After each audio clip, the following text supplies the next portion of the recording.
నేను ఆత్మను, శాంతి స్వరూపాన్ని, శివ పరమాత్మ నా తండ్రి.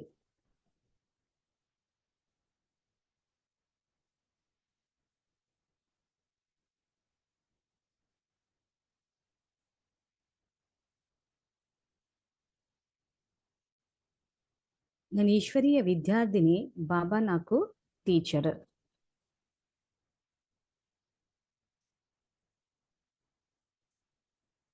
బాబా నాకు సద్గురువు, నేను మాస్టర్ సద్గురువును.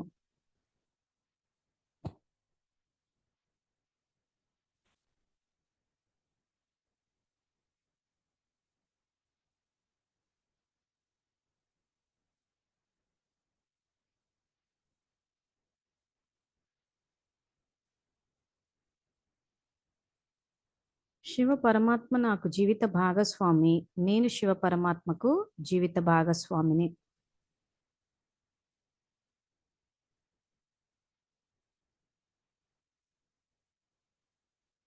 శివ పరమాత్మ నుండి బేహద్ పుత్రవాన్ భవ అనే వరదానాన్ని స్వీకరించి నేను జగన్మాతను అయ్యాను. జగన్మాత స్వరూపంలో పిల్లలందరి పాలన చేయటం నా కర్తవ్యం. జగన్మాత స్వరూపంలో పిల్లలందరికీ తండ్రి పరిచయాన్నిచ్చి తండ్రి సమానంగా చేయటం నా కర్తవ్యం.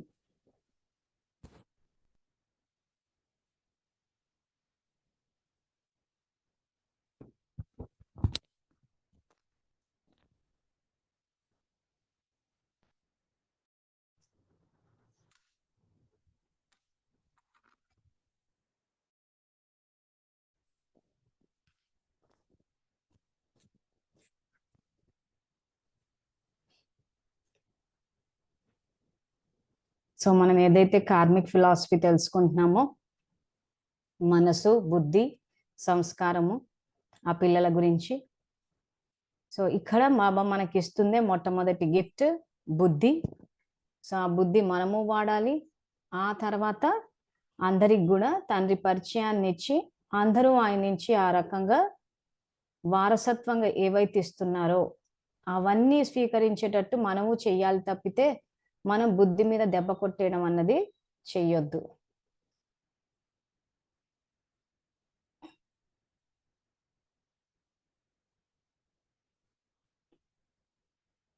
తర్వాత నిన్న క్లాసు కంటిన్యూషన్ ఏదైతే ఆ సిక్కు ధర్మం వాళ్ళు ఎలా వచ్చారని శివలీలక్క అడిగారు కదా. సో ఇక్కడ ఇలాంటి ప్రశ్నలు వచ్చినప్పుడు సమాధానాలు ఇస్తాము, కానీ అసలు బేస్ రూల్ ఏంటి అన్నది మనకు తెలియాలి. ఎందుకంటే మీరు రాబోయే రోజుల్లో జ్ఞానం చెప్పడానికి వెళ్ళినప్పుడు ఎంతో మంది ఎన్నో ప్రశ్నలు అడుగుతారు. సో ఆ ప్రశ్నలు అడిగినప్పుడు అమ్మో ఏం సమాధానం ఇస్తాము, కరెక్ట్ ఇస్తామో ఇవ్వమో, వాళ్ళు ఏమనుకుంటారో ఏమో అని వ్యర్థం చెయ్యొద్దు. అసలు జ్ఞానం చెప్పే ముందే నేను ఆత్మని, జ్ఞాన స్వరూపాన్ని, శివ పరమాత్మ నా తండ్రి అని చెప్పి బాబా కనెక్ట్ అయితే జ్ఞానం ఎమర్జ్ అవుతుంది. ఇది యాక్చువల్గా ఆత్మలో, ప్రతి ఆత్మలో ఉంది. ఈ రోజు శాంతి విషయానికి వస్తే, శాంతి ఆత్మ యొక్క స్వధర్మం కదా. సో రాను రాను రాను ఏంటంటే మనం ఆ క్రోధాన్ని ఎక్కువ వాడేసేయడం వల్ల అది సహజంగా వచ్చేస్తోంది. సో దాని అర్థము ఆత్మలో శాంతి లేదని కాదు, శాంతి ఆత్మ యొక్క స్వధర్మం కాదని కాదు.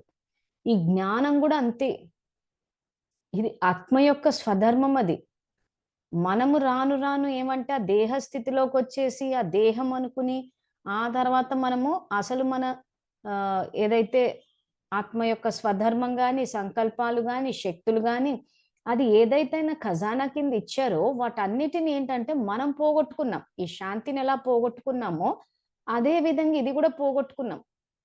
సో ఇప్పుడు ఏమవుతుంది, ఆయన కనెక్ట్ అయినప్పుడు ఆ పాపం అన్నది పోతుంది. ఆ తర్వాత శాంతి అన్నది వచ్చినప్పుడు దాన్ని వాడుతూ పోతే మళ్ళీ అదే సహజం అయిపోతుంది. ఇదే లాజిక్ జ్ఞానానికి కూడా వర్తిస్తుంది.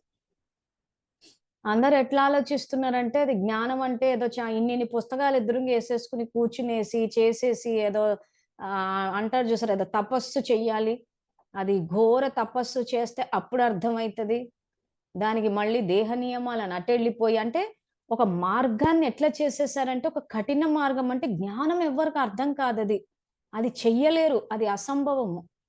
ఈ అభిప్రాయం మనకు రావడానికి కూడా ఒక కారణం ఏంటంటే, భక్తిలో ఉన్నప్పుడు ఎక్కువ మటుకు ఆ సాధు సన్యాసులే ఆధ్యాత్మిక విషయాలు చెప్పేవాళ్ళు. సో, ఎంతోమంది గురువులు ఆ సన్యాసుల డ్రెస్ వేసుకొని, ఆరెంజ్ కలర్‌ది వేసుకొని, అంటే మేము చూసినంత మటుకు హైదరాబాద్‌లో ఇట్లా కొన్ని గ్రౌండ్స్‌లో ప్రోగ్రామ్స్ పెట్టేవాళ్ళు. ఆ పెట్టినప్పుడు ఏంటంటే, భక్తులందరూ వెళ్ళేసి వినేసొచ్చేవాళ్ళు. అంటే ఇప్పటికి నడుస్తున్నాయి.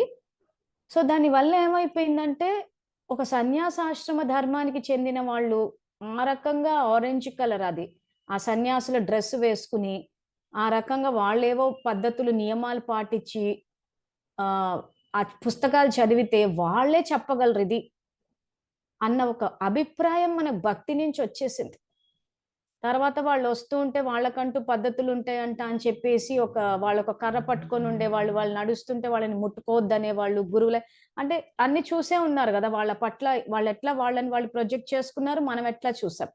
సో, ఒక అభిప్రాయం ఎలా ఏర్పడిపోయిందంటే ఈ ఆధ్యాత్మిక జ్ఞానం అంటే ఎవరో సాధు సన్యాసులు చెప్పాలి. దానికంటూ ఒక తపస్సు, ఒక సాధన, ఒక భగవంతుని అనుగ్రహము ఇవన్నీ ఉంటేనే ఆ మార్గము అన్న ఒక అభిప్రాయం వచ్చేసింది. కానీ నిజంగా చెప్పాలంటే, ఆ సాధు సన్యాసులు చెప్పడం వల్ల గూడా ఏమైపోయిందంటే, గృహస్థు కరెక్ట్ కాదేమో అనుకున్నారు. సన్యాసాశ్రమ ధర్మం కరెక్ట్ ఏమో వాళ్ళంతా భగవత్ స్వరూపులంట.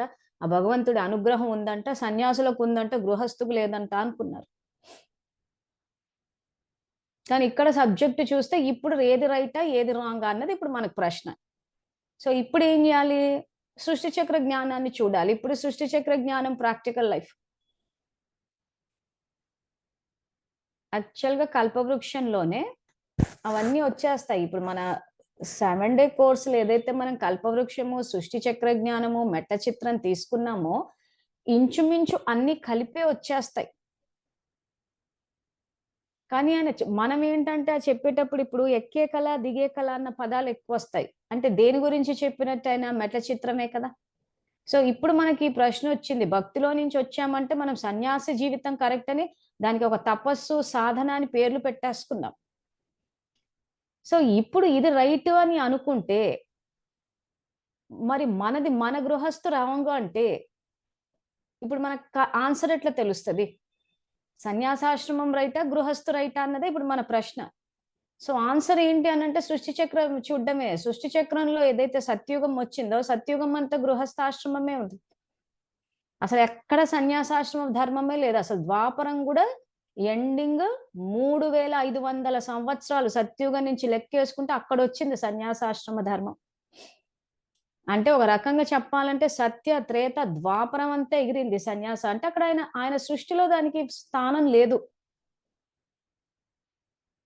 సో, అందుకే ఇక్కడ ఇది సృష్టి చక్ర జ్ఞానం ప్రాక్టికల్ లైఫ్ అనుకోవాలి. కానీ చాలా మటుకు ఏమైపోయిందంటే గృహస్థ జీవితము తప్పు అన్న ఒక అభిప్రాయం ఏర్పడిపోయింది. సో, ఆ సన్యాసులు వచ్చేటప్పుడు జ్ఞానం చెప్పేటప్పుడు ఎట్లా చెప్పేసారనంటే ఇంకదేదో వేరే మార్గము, మన ఉద్యోగం, వ్యాపారం, వ్యవసాయం వేరే మార్గము. అసలు కర్మయోగులు అన్న కాన్సెప్టే అసలు ప్రాచుర్యంలోకి రాలేకపోయింది. సో, అందుకే మళ్ళీ చెప్తున్నాను ఎప్పుడైనా మీకు జ్ఞానం చెప్పేటప్పుడు ఏది రైట్, ఏది రాంగ్ అని ఒకవేళ మీకు ప్రశ్నే గనకొస్తే సత్యుగాన్ని చూడండి. ఎందుకంటే సత్యుగం అన్నది శివబాబా సృష్టి. ఆ యుగంలో ఏదైనా ఉంది అనంటే అది రైట్ అన్నట్టు. ఆయన సృష్టిలో ఉన్నట్టు. ఆ యుగంలో లేదు అనంటే ఆయన సృష్టిలో లేనట్టు. ఆ మిగిలిందంతా మనం తీసుకొచ్చిందే. సో, సన్యాసాశ్రమ ధర్మం ఎలా వచ్చిందో మనం చెప్పుకున్నాం. ఇప్పుడు బాబా ఇది పద్ధతి. అందరితో స్నేహంగా, సహయోగంగా ఉండండి. ఇలా చేయండి, కలుపుకుపోండి. ఇవన్నీ చెప్తే ఇవన్నీ వద్దు. అన్నిటికి మేము సెపరేట్, సెపరేట్, సెపరేట్, సెపరేట్ అని చెప్పేసి సెపరేట్ తీసుకొని ఎప్పుడు చూసినా కొంతమంది యోగం వేసుకొని కూర్చుంటారు. ఏమంటే బాబా యోగం చేసుకోమన్నారు. సో, యోగం చేసుకున్నాము. బాబా బిందు, నేను బిందు. బిందు అయిపోవాలి. సో, అది కూడా ఏంటి పాటలేసుకుని. పోనీ ఏమైనా అసలు ఆయన చెప్పినట్టు ఏమైనా ఫరిష్తా రూపంలో ఆ యోగం చేసే వాళ్ళని ఎవరికైనా గాని, మరి ఫరిష్తా రూపంలో ఎక్కడైనా వెళ్లి ఎవరికన్నా ఇచ్చొచ్చారా? అసలు సమర్థ సంకల్పాలంటే ఏంటి అని ఎవరినన్నా అడిగి చూడండి. ఆ రకంగా యోగాలు చేసేవాళ్ళు అసలు ఎవ్వరికీ ఏం తెలీదు. ఎందుకంటే అసలు జ్ఞానం పుస్తకమే ఓపెన్ అసలు సమర్థ సంకల్పాలు, వ్యర్థ సంకల్పాలని ఇంత ఖజానాలు ఇచ్చి కూర్చున్నారు. శక్తులు వాడమని చెప్పాడు. సో, ఇవి ఏమైపోయిందంటే ఇంక సబ్జెక్ట్ అంతా ఎగిరిందనుకోవాలి. సో అందుకే ఆ వంశావళి వచ్చేసరికి ఏమైపోయిందంటే ఆయన మహిమని చెప్పేస్తూ వెళ్ళిపోయారే తప్పితే ప్రాక్టికల్ లైఫ్ చెప్పలేకపోయారు. సో కాబట్టి ఎప్పుడైనా ప్రశ్న వస్తే సత్యుగాన్ని చూడండి. ఆ తర్వాత ఈ సిక్కు ధర్మము పూర్తిగా లాస్ట్‌కి వచ్చింది. సో ఇప్పుడు ఈ ఇస్లాం గాని, ఆ తర్వాత బౌద్ధ మతము, క్రైస్తవ మతము ఇవన్నీ ఆల్మోస్ట్ స్టార్టింగ్‌కొచ్చేసినాయి. ఎక్కడ ద్వాపరం స్టార్టింగ్ నుంచే. కాస్త 2500 సంవత్సరాలకి ఆ ఇస్లాము, తర్వాత 2500 అంటే 2750 ఇయర్స్‌కి బౌద్ధ మతము, ఆ తర్వాత 3000 సంవత్సరాలకి క్రైస్తవ మతం. ఇవన్నీ ఆల్మోస్ట్ ద్వాపరం స్టార్టింగ్‌కే వచ్చేసాయి. ఎందుకంటే అది వచ్చినప్పుడు కరెక్ట్ గానే వచ్చాయి. ధర్మపితలు గూడా ఏం చేశారంటే తండ్రి యొక్క పరిచయాన్ని కరెక్ట్ గానే ఇచ్చారు. సో లాస్ట్‌కొచ్చిన ధర్మం ఇంచుమించు అంటే సిక్కు ధర్మమే. సో ఇక్కడ ఏమైపోయింది పూర్తిగా సిక్కు ధర్మం వచ్చే నాటికే వాళ్ళని వాళ్ళు కాపాడుకోవడం కోసం అనేసి ఆ ఇంట్లో పిల్లల్ని ఆ రకంగా సమర్పణ చేసినప్పుడు ఆ రకంగా ఆ కిర్పాన్లు అని చెప్పేసి ఆ తలకి ఎందుకంటే ఒక పద్ధతి అంటూ తెచ్చేసారు. రాను రాను రాను అదే స్ప్రెడ్ అయిపోయి అదే సిక్కు మతస్థుల కింద వచ్చేసింది. So ending ఎందుకొచ్చింది? ఎండింగ్‌కొచ్చేసరికి వీళ్ళేంటంటే వీళ్ళు రక్షించుకోవడానికి దేహశక్తిని వాడారు. సో సబ్జెక్ట్ ఇప్పుడు అర్థం చేసుకోవాలి. బాబా దేనితోటి రక్షణ అన్నది వస్తదంటున్నాడు? మన ఆత్మిక శక్తితోటి. సో ఎవరైతే ఆత్మలు ఆ రకంగా పురుషార్థం చేశారో, అంటే ఇంక పూర్తిగా కర్మేంద్రియాలు, ప్రకృతి, ఆ ఆత్మలు అంటే సెక్యూరిటీ అన్నది ఇట్స్ ఇన్‌బిల్ట్. సెక్యూరిటీ కోసము బయట చూడాల్సిన అవసరం లేదు. ఆయుధాలు అంతకన్నా అవసరం లేదు. ఎందుకు? ఇక్కడ సెక్యూరిటీ అన్నది ఆత్మరూప యోగరూపి కవచమే కాపాడేస్తది మనకి. ఇది యాక్చువల్ శివబాబా పెట్టిన పద్ధతి. అందుకే సత్యుగంలో యుద్ధాలు లేవు. ఆయుధాలు సమకూర్చుకోవాల్సిన అవసరం గూడా రాలేదు. సో, ఆ తర్వాత ఎక్కడి నుంచి ఏమైపోయిందంటే ఈ మిగిలిన మతాలొచ్చినప్పుడు గూడా తండ్రి ఇది చెప్పుకుంటూ పోయారు. చిన్న చిన్న గొడవలొచ్చాయి. సో, అక్కడ గూడా దేహశక్తిని వాడారు. అందుకే ఈ దేహశక్తిని వాడడము, దేహానికి ప్రాముఖ్యత ఇచ్చి, దేహం గురించి ఎక్కువ ఇచ్చే వాళ్ళంతా ఇతర ధర్మాల్లోకి వెళ్ళడానికి కారణం అదే. ఎందుకంటే ఒక రకంగా స్థూలంగా వచ్చేసింది జ్ఞానం అంతా. సో ఇప్పుడు భగవంతుడొచ్చి ఏం చేస్తున్నాడన్న ప్రశ్న మీరు సేవకెళ్ళినప్పుడు అడుగుతారు. సో అప్పుడు ఈ పాయింట్‌ని ఎక్కువగా ఫోకస్ చేయాలి అందరూ. ఏమని? Security is inbuilt. మన రక్షణ అన్నది మన ఆత్మలోనే ఉంది. ఏ రకంగా? ఆ రోజు మేము గ్రూప్‌లో గూడా ఏసాను చూసారా? భగవద్గీత శ్లోకము యోగక్షేమం వహామ్యహం అంటే మీ యోగక్షేమం నేనే చూస్తాను అంటున్నాడాయన. మీ బాధ్యత నేను తీసుకుంటా అంటున్నాడు. సమాజం చూస్తే అట్లా లేదు. సో మనం బోయినప్పుడు ఖచ్చితంగా మరి భగవంతుడు అవతరించాడంటే మరి అవతరించి ఏం జేస్తున్నాడు అంటారు. అక్కడ వాళ్ళకైతే అక్కడేం జేస్తున్నాడు? మరి ఇక్కడ వీళ్ళకైతే వీళ్ళనేం జేస్తున్నాడు? మరి అవతారి అసలు ఏం జేస్తున్నాడాయన? ఈ ప్రశ్నలన్నీ ఒస్తాయి. సో వచ్చినప్పుడు మనం ఏం చెప్పాలి? ఇదిగో సెక్యూరిటీ విషయానికొచ్చేసరికి ఇదిగో భగవద్గీతలో యోగక్షేమం వహామ్యహం అన్నాడు. మీ యోగక్షేమాలు వహామ్యహం అంటే నా బాధ్యత. వాడుక భాషనే వాడండి. మళ్ళీ ఆ శ్లోకాల టైప్‌లో అవన్నీ పెట్టేస్తే ఇంకా అవన్నీ అర్థం గాకే ఇట్లయిపోయింది. మనం మళ్ళీ అదే భాష మాట్లాడేసుకుంటూ పోయినామంటే మళ్ళీ సబ్జెక్ట్ అంతే పోతది. సో కాబట్టి సెక్యూరిటీ విషయానికొచ్చేసరికి సో ఆ రకంగా ఆ రక్షణ చిన్న పిల్లల దగ్గర నుంచి అంటే ఇది ఆడవాళ్ళ భద్రతకు సంబంధించిన విషయమే కాదు. మగవాళ్ళ భద్రతకు గూడా పనిచేస్తది. సో మగవాళ్ళు గూడా వాళ్ళని అన్నయ్యలు రక్షించుకోలేకపోతున్నారన్న విషయాన్ని మనం ఆల్రెడీ చర్చించుకున్నాం, మాట్లాడుకున్నాము. భార్యాబాధితుల సంఘం విషయంలో ఆడవాళ్ళు కొట్టిన వాళ్ళు ఎందుకు కాపాడుకోలేకపోతున్నారంటే దృష్టి ద్వారా సృష్టి. సో అందరినీ ఆ బలం లేని వాళ్ళు అని అనుకున్నప్పుడు అదే మనకి తిరిగొస్తుంది గాబట్టి మన ఆత్మలో శక్తి పోయినప్పుడు శరీరంలో శక్తి గూడా తగ్గిపోతది. సో ఇది దాని వెనకున్న లాజిక్. సో ఈ విషయాలు గనక మీరు చెప్పగలిగితే ఖచ్చితంగా టచ్ అవుతది. నెక్స్ట్ ఇప్పుడు ఈ మార్చ్ 8కి మహిళా దినోత్సవం వస్తుంది. సో ఎవరెవరైనా ఎక్కడెక్కడ పార్టిసిపేట్ చేస్తున్నారు అన్నప్పుడు అక్కడ గూడా మీరు మాట్లాడొచ్చు, చెప్పొచ్చు. ఏం చెప్పాలిక్కడ? ముఖ్యంగా మహిళా దినోత్సవం అంటే అందరూ వెళ్లి మాకింత రెస్పెక్ట్ కావాలని అడుక్కుంటున్నారు. అది అడుక్కునే రోజు కాదు. ప్లస్ ఇక్కడ వుమెన్ ఎంపవర్‌మెంట్ అంటే ఒక మహిళలే కాదు ఇక్కడ శక్తిశాలి గావాల్సింది. ఇక్కడ ఆత్మ శక్తిశాలి గావాలి. అది వుమెన్ ఎంపవర్‌మెంట్ కాదు సోల్ ఎంపవర్‌మెంట్. ఎందుకంటే ఈ రోజు సమస్యల పరంగా వచ్చేసరికి స్త్రీ శరీరధారి ఆత్మలకు, పురుష శరీరధారి ఆత్మలకు అందరికీ సమస్యలే ఉన్నాయి. వీళ్ళకే ఉన్నాయి, వాళ్ళకు లేవు అనుకోవడానికి లేదు. సో ఈ రోజు సమాజంలో చర్చించని విషయాల గురించి మనము బయటికి తీసి ఎందుకు సమస్యలు తెచ్చిపెట్టుకోవాలి? ఎందుకు వచ్చిన తలనొప్పి? ఏదో ఆ ఉమెన్స్ డేలో అటెండ్ అయిపోయి అందరితో పాటు మనము కేకులు కట్ చేసి తిని వచ్చేస్తే అయిపోయేదానికి. సో ఈ గ్రూప్‌లో ఎవరైనా అలాంటివి అటెండ్ అయ్యి ఒకవేళ మాట్లాడాల్సొస్తే పరిస్థితి చూడండి అక్కడ. అది. అంటే వాయుమండలం కరెక్ట్‌గా ఉందా?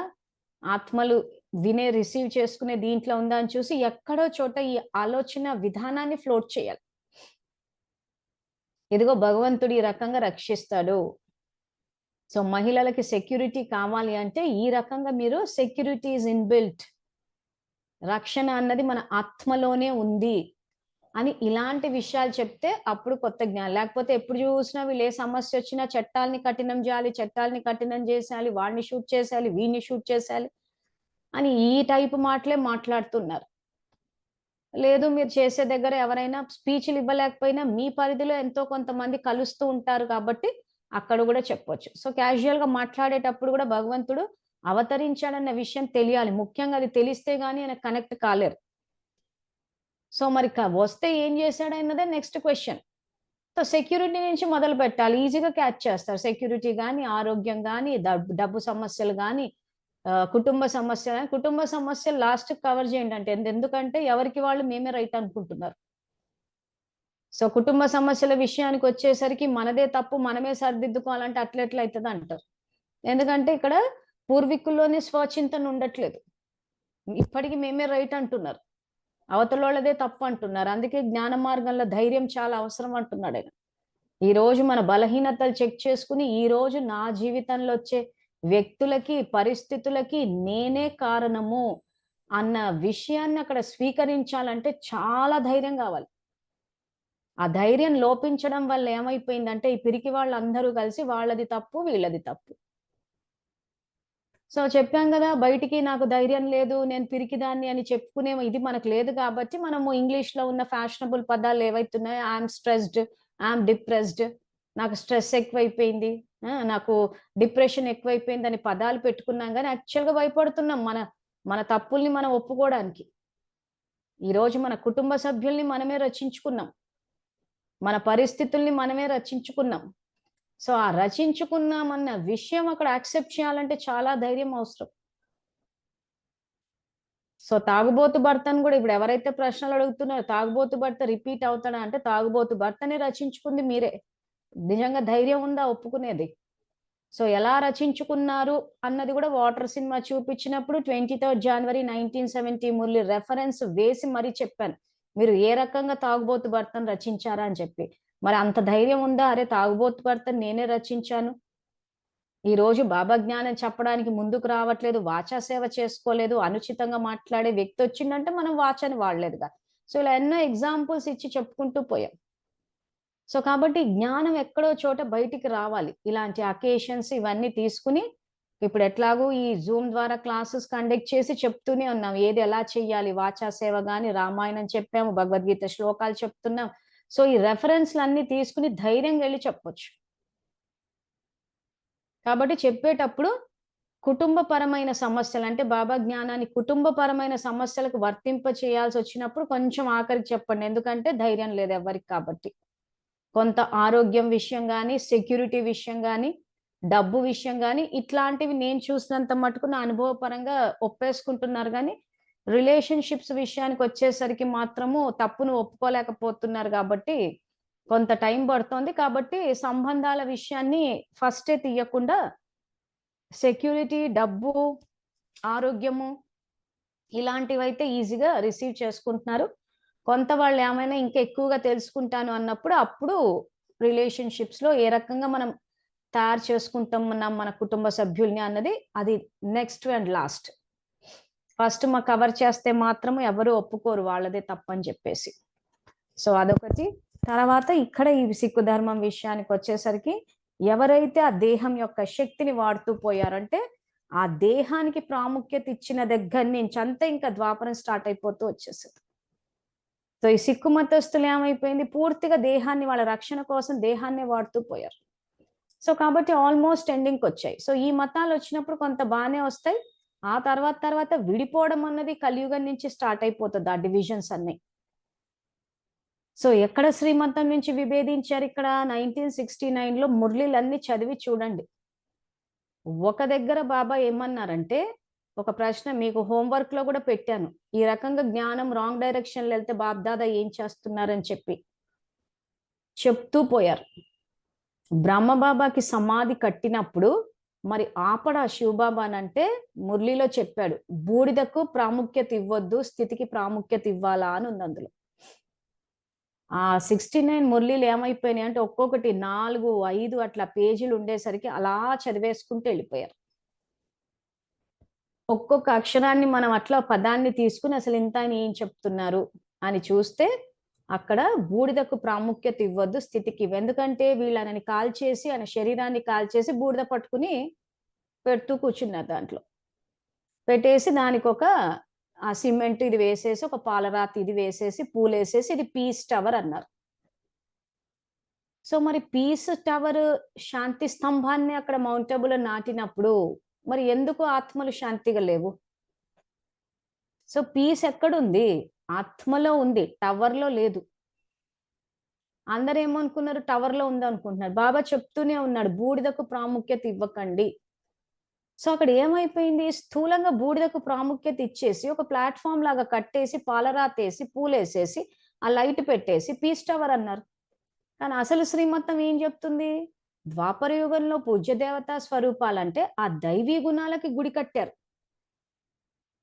ఏ ఆత్మలో ఏ దైవీ గుణం అయితే ఉంటుందో ఆ దైవీ గుణాలు ఆత్మలో నుంచి ఎమర్జ్ అయినప్పుడు వాళ్ళకంటూ ఒక పవిత్రమైన దేవాలయము, ఆ తర్వాత ఆ దేవతామూర్తులను పెట్టి విధిపూర్వకంగా పూజలు చేసుకుంటూ వచ్చారు. సో దైవీ గుణాలున్న శక్తి స్వరూపాలని నారాయణుడిని వీళ్ళని పూజ చేయడం ఎక్కడా? ఇంత బూడిద పెట్టేసుకుని ప్లాట్ఫామ్ కట్టేసుకుని ఒక సమాధికి అంటే ఒక శవాన్ని పూడ్చిన సమాధికి పూజ చేయడం ఎక్కడ? అంటే ఆయన చెప్పింది ఏంటి, ఇక్కడ జరిగింది ఏంటి? అంటే ఎక్కడి నుంచి ఎక్కడికి వచ్చిందో చూడండి 69 నుంచి డ్రామా. అందుకే ఆయన స్వదర్శన చక్రాన్ని అభ్యాసం చేయమని చెప్తే ఆ బాబా అంటారు చూసారా, 5 సంకల్పాలు చేసి అయిపోయింది బాబా. అది స్వదర్శన చక్రాన్ని అభ్యాసం చేస్తూ బాబా కనెక్ట్ అయ్యి మనన చింతన చేస్తే అప్పుడు మనకు అర్థమవుతుంది ఆయన ఏం చెప్పాడు స్వదర్శన చక్రంలో. మరి ఆ జన్మలు రావాలి అంటున్నాడు. సో ఆ జన్మలు రావాలంటే ఆ స్థితి ఆ సంస్కారాలు ఉండాలి. సో నేను దైవీ గుణాలు ధారణ చెయ్యాలా, సర్వోన్నతుడైన నిరాకారుడైన శివ పరమాత్మని తలుచుకోవాలా, లేకపోతే బ్రహ్మబాబా బూడిద పెట్టేసి ప్లాట్ఫామ్ కట్టేసి సమాధి పెట్టేస్తే ఆ శవం యొక్క బూడిద ఉన్న చోట కూర్చుని నేను నమాజులు చెయ్యాలా? మన విఘ్నత. సో దేనికి పునాది పడింది మరి? ఎక్కడ బాబా చెప్పిన ద్వాపర యుగంలోని పూజ్య దేవతా స్వరూపాలు, విధిపూర్వకమైన పూజలు, ఆ పద్ధతులు, ఆ దైవీ గుణాలు, ఆ ప్రాప్తి అక్కడ ఇస్తున్నాడు. ఈ ప్రాప్తి ఈ రకంగా చేయమని ఎక్కడ చెప్పాడు? ఆ బూడిద పెట్టేసుకుని అక్కడ కూర్చుని గుళ్ళు కాకుండా సమాధులు కట్టమని గుడి ఎక్కడ, సమాధి ఎక్కడ? సో ఆ స్థూలమైన పద్ధతులు ఆ శవానికి మన వాడుక భాషలో శవం అన్న పదం వాడుతున్నాను, మురళిలో లేదు. మురళిలో పంచభూతాలకు పూజలని వచ్చేసి. సో భక్తిలో రాసేటప్పుడు కూడా ఏం రాశారు? అది తమో భక్తి అంటే ఇంకా పూర్తిగా భక్తిలో కూడా లో స్టాండర్డ్స్. భక్తిలో హై స్టాండర్డ్స్ సతో ప్రధానం అంటే ఏ పద్ధతి అది చెప్పగలరా? భక్తిలో హై స్టాండర్డ్స్ అంటే ఆ ద్వాపర యుగంలో ఏదైతే సోమనాథ్ మందిరం కట్టారో శివుడికి అది హై స్టాండర్డ్స్. భక్తిలో సత్తో అది అంటే స్టార్ట్ అవ్వడమే మళ్ళీ నిరాకారుడికి సాకారుడిగా తీసుకొచ్చి మళ్ళీ పూజలు స్టార్ట్ అయినాయి. సో కనెక్ట్ అయిన అట్లా సాకారుడికి కనెక్ట్ అయినా కానీ వికారాలకి దూరంగా ఉండి సమాజం బాగానే నడిచింది.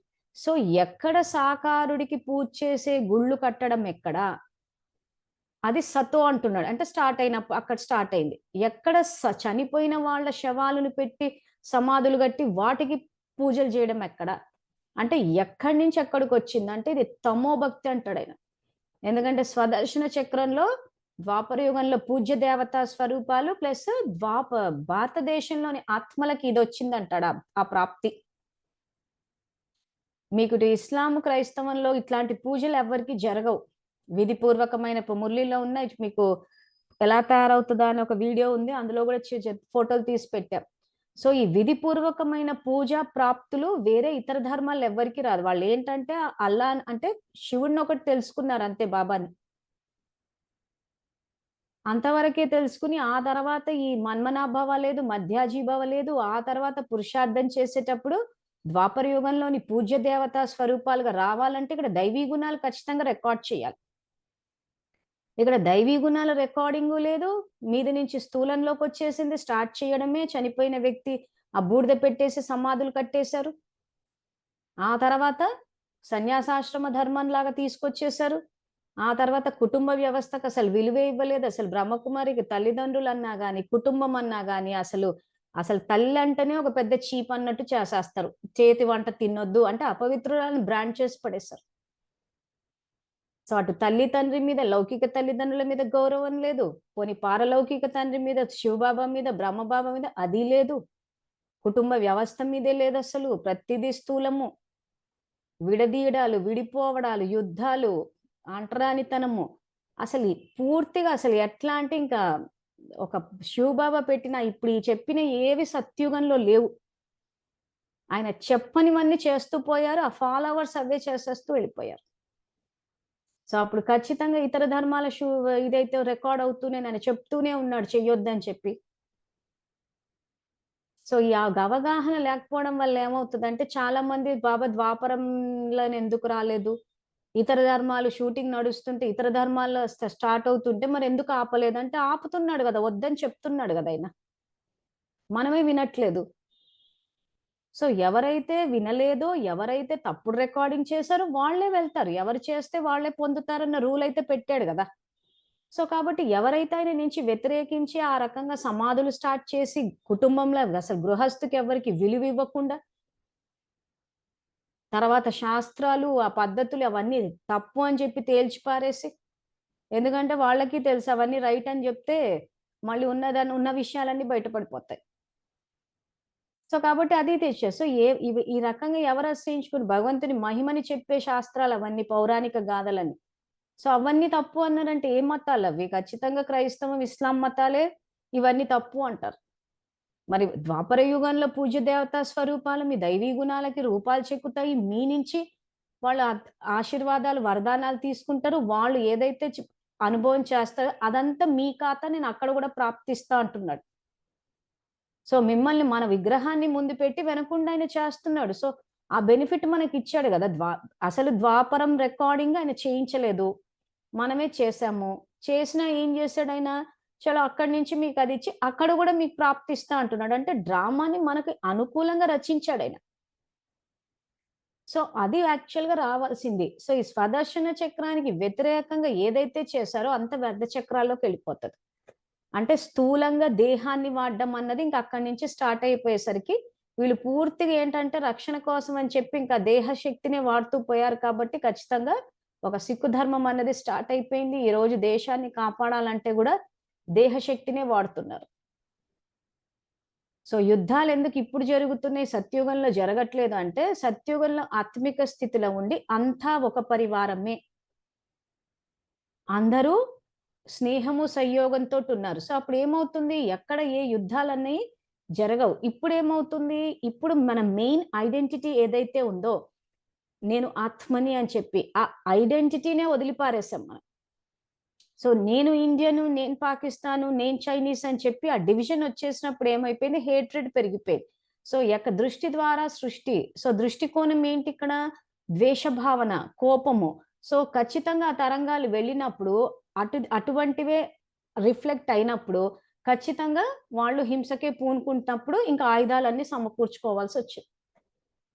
సో అందుకే ఆయన ఏం చేస్తాడంటే ఇప్పుడు సంగమ యుగంలోకి వచ్చి మళ్ళీ జ్ఞానాన్ని తెలియచేసి ఎవరైతే ఆ రకంగా పూర్తి ఆత్మిక స్థితిలోకి వస్తారో అందరినీ శివ పరమాత్మ పిల్లలుగా చూసి అందరూ బ్రహ్మవంశీయులే అని ఆ స్నేహము సంయోగం అన్నది ఆ 100% ఆ దీంట్లో పురుషార్థం చేస్తారో వాళ్ళని సింహాసనం మీద కూర్చోబెడతాడు. ఆ సింహాసనం మీద కూర్చున్న వాళ్ళు పక్కా ఉంటారు కాబట్టి రాజ్యాలన్నీ సక్రమంగా నడుస్తాయి.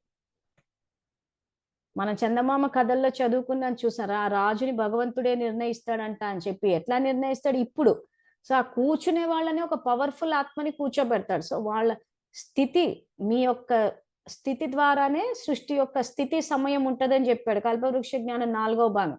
సో ఆ సింహాసనం మీద కూర్చునే వాళ్ళ యొక్క స్థితిని బట్టి సృష్టి స్థితి ఉంటుంది కాబట్టి, వాళ్ళు శక్తిశాలి ఆత్మలు కాబట్టి ఎక్కడ యుద్ధాలన్నీ జరగవు.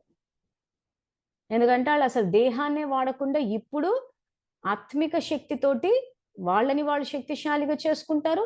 ఆ తర్వాత ఇతరులను కూడా చేస్తారు కాబట్టి, ఆ యుగాలు వచ్చేసినప్పుడు ఏమవుతదంటే, రక్షణ కోసం అని చెప్పి ఆయుధాలు గాని, యుద్ధాలు గాని అసలు యుద్ధాలంటే ఏంటో తెలీదు. అసలు కోరికంటే ఏంటో తెలియని యుగాలవి. అంటే ఆ సింహాసనాల మీద కూర్చునేటోళ్ళు ఎంత పురుషార్థం చేసి ఎంత శక్తిశాలి వాళ్ళో చూసుకోండి. అంటే వాళ్ళంతా చదువుకుని ఎప్పటికప్పుడు బాబా ఆజ్ఞాకారులై మనం చెప్పుకున్నాం గదా! తండ్రి సంబంధంలో విధేయులుంటారు. టీచర్ సంబంధంలో నిజాయితీ పరులుంటారు. సద్గురువు సంబంధంలో ఆజ్ఞాకారులు. ఆ తర్వాత జీవిత భాగస్వామి సంబంధం నమ్మకదారులు. వీళ్ళొచ్చి కూర్చుంటారు ఆ సింహాసనాల మీద. సో, ఇంక వాళ్ళొచ్చి కూర్చున్న తర్వాత ఇంకక్కడ ఇంక ఇతర ఆత్మల ఇది ఏమి నడవదసలు. కాబట్టి యుగం బానే నడుస్తది. సత్య, త్రేత, ద్వాపరం వరకు భారతదేశం అంతిచ్చి, ఆ తర్వాత ఈ ఆత్మలోని సంస్కారాలొచ్చేటప్పుడు ఈ తమో ప్రధానత వచ్చినప్పుడు కొంచెం రాజ్యాలెక్కువుంటాయి. కొన్ని గొడవలయితాయి గానీ, ఇప్పుడు గొడవలు పడి అంత కాంప్లికేట్ చేసుకునేటోళ్ళే సమస్యలిచ్చేస్తారు గానీ, ఇప్పుడు కరెక్ట్ పురుషార్థం చేసేవాళ్ళు ఆ భూమి మీద ఉంటారు. కానీ పెద్దగా ఎఫెక్ట్ పడదు. సో, ఇప్పుడు ఎన్నో సమస్యలొస్తుంటే మనకేమన్నా ఎఫెక్ట్ అవుతోందా? సో, ఇదే లోకంలో ఉన్నాము. ఇదే గవర్నమెంట్‌లు, ఇవే ప్రకృతి, ఇదే జనము. కానీ ఇటువంటి చోట గూడా సంతోషంగా, ఆరోగ్యంగా ఉన్నాం కదా! సో, అప్పుడు ఆ యుగాల్లో గూడా అంతే. సో, ఎవరైతే రాంగ్ పురుషార్థం చేశారో, శివబాబాకి వ్యతిరేకంగా ఎళ్లారో, వాళ్ళే అక్కడ దుఃఖాన్ని అనుభవిస్తారు.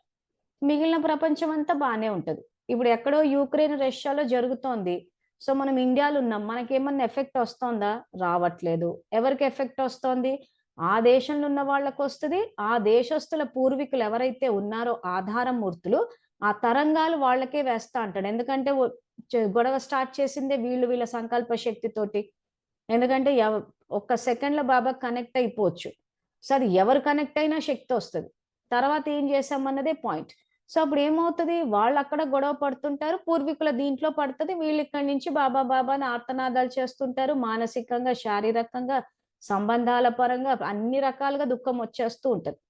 సో, చట్టం ప్రకారము ఎవ్వరికీ మినహాయింపు అన్నది లేదు. ఏమంటే అందరూ చూడనీకి బయట నుంచి బాగా అనిపిస్తారు గానీ, లోపల నడుస్తూనే ఉంటది ఆ బాధ, దుఃఖం. దీంతోనే ఆర్తనాదాలు చేస్తా ఉంటారు. ఆ బాబా, బాబా అనుకుంటా. సో, కాబట్టి ఏదో మ మ ఇప్పటికి చూసేసుకొని మేము బానే ఉన్నాము అని అనుకుంటే మాత్రం అపోహనే. అది లోపల చెక్ చేయాల్సొస్తది. నిజంగా బాబా చెప్పిన అతీంద్రియ సుఖం అనుభవం చేసుకుంటున్నామా? నిజంగా హర్షితంగా ఉన్నామా? జ్ఞానం చెప్తే ఆత్మలో ధైర్యం నిండుతోందా? వాళ్ళ బుద్ధి పనిచేసేటట్టు చేస్తున్నామా? డ్రామా జ్ఞానం చెప్పి బుద్ధి మీద దెబ్బ కొడుతున్నామా? ఇవన్నీ చెక్ చేసుకుంటే తెలిసిపోతది. సో, కాబట్టి ఇప్పుడు మనం నెక్స్ట్ బాబా చెప్పినట్టు రికార్డింగ్ కరెక్ట్‌గా చేసుకోవాలి. డౌట్‌లొస్తే సత్యుగాన్ని చూడండి. ఆ తర్వాత సంబంధాల పరంగా వచ్చేసరికి స్నేహము, సంయోగం ఉండాలి అంటాడు. కర్మణా సేవ అనగా స్థూలమైన కర్మే కాదు, స్నేహంగా గూడా ఉండాలి అంటారు. సో, దానికి సంబంధించిన 26 మురళీలు చాలా ఉన్నాయి. మళ్ళీ మళ్ళీ చెప్తున్నా 26 అని ఫిక్స్ అయిపోదు. మేము హెడ్డింగులు పెట్టి తీసాం అంతే. చాలా చోట్ల వస్తది. సో, ఆ మురళీలు చదువుకుంటే మీకు గైడెన్స్ అన్నదొస్తది. బాబా స్నేహము, సంయోగం ఏ రకంగా ఉండాలని. ఒక అక్కయ్య సీతక్కయ్య నా వాట్సాప్‌కి మెసేజ్ పెట్టారు. ఒక మురళి చెప్పమని చెప్పి. సో, తనది చదివారంట. కొంచెం దాని గురించి ఎక్స్‌ప్లనేషన్ కావాలంటే ఆ మురళి ఇప్పుడు నేను చెప్తాను. 20థ్ సెప్టెంబర్ 1971 1971 సెప్టెంబర్ నెల 20 తారీఖు. సో, ఈ తర్వాత చూసుకోండి. నేనిక్కడ డేట్ గూడా పెడుతున్నాను.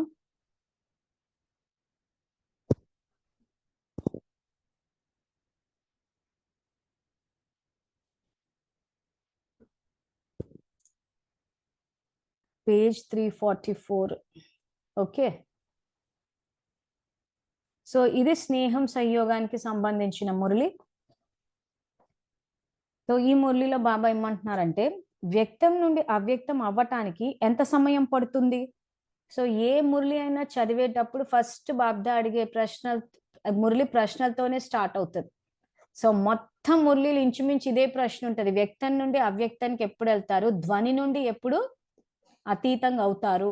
ఎప్పుడు హోలీగా అవుతారు? ఎప్పుడు హంసలు అవుతారు? ఏంటా అని చెప్పి ప్రశ్నతో స్టార్ట్ అయితది. ఎవరికి వాళ్ళు చెక్ చేసుకుని ఆన్సర్ ఇవ్వాలి. బాబా తోటి మాట్లాడే అలవాటు చేసుకోవాలి. ఆయన చెప్తున్నాడులే అని చెప్పి ఆయన మాటకి చెప్పుకోవడం కాదు. ఎవరైనా ప్రశ్న అడిగినప్పుడు జవాబు ఇవ్వడం అది గౌరవం అది. సో కాబట్టి వ్యక్తం నుండి అవ్యక్తం అవ్వడానికి ఎంత సమయం పడుతుంది? ఎవరినైనా అజ్ఞాని నుండి జ్ఞానిగా చేయటానికి ఎంత సమయం పడుతుంది? ఇప్పటి స్థితిని అనుసరించి ఎంత సమయంలో తయారు చేయగలరు?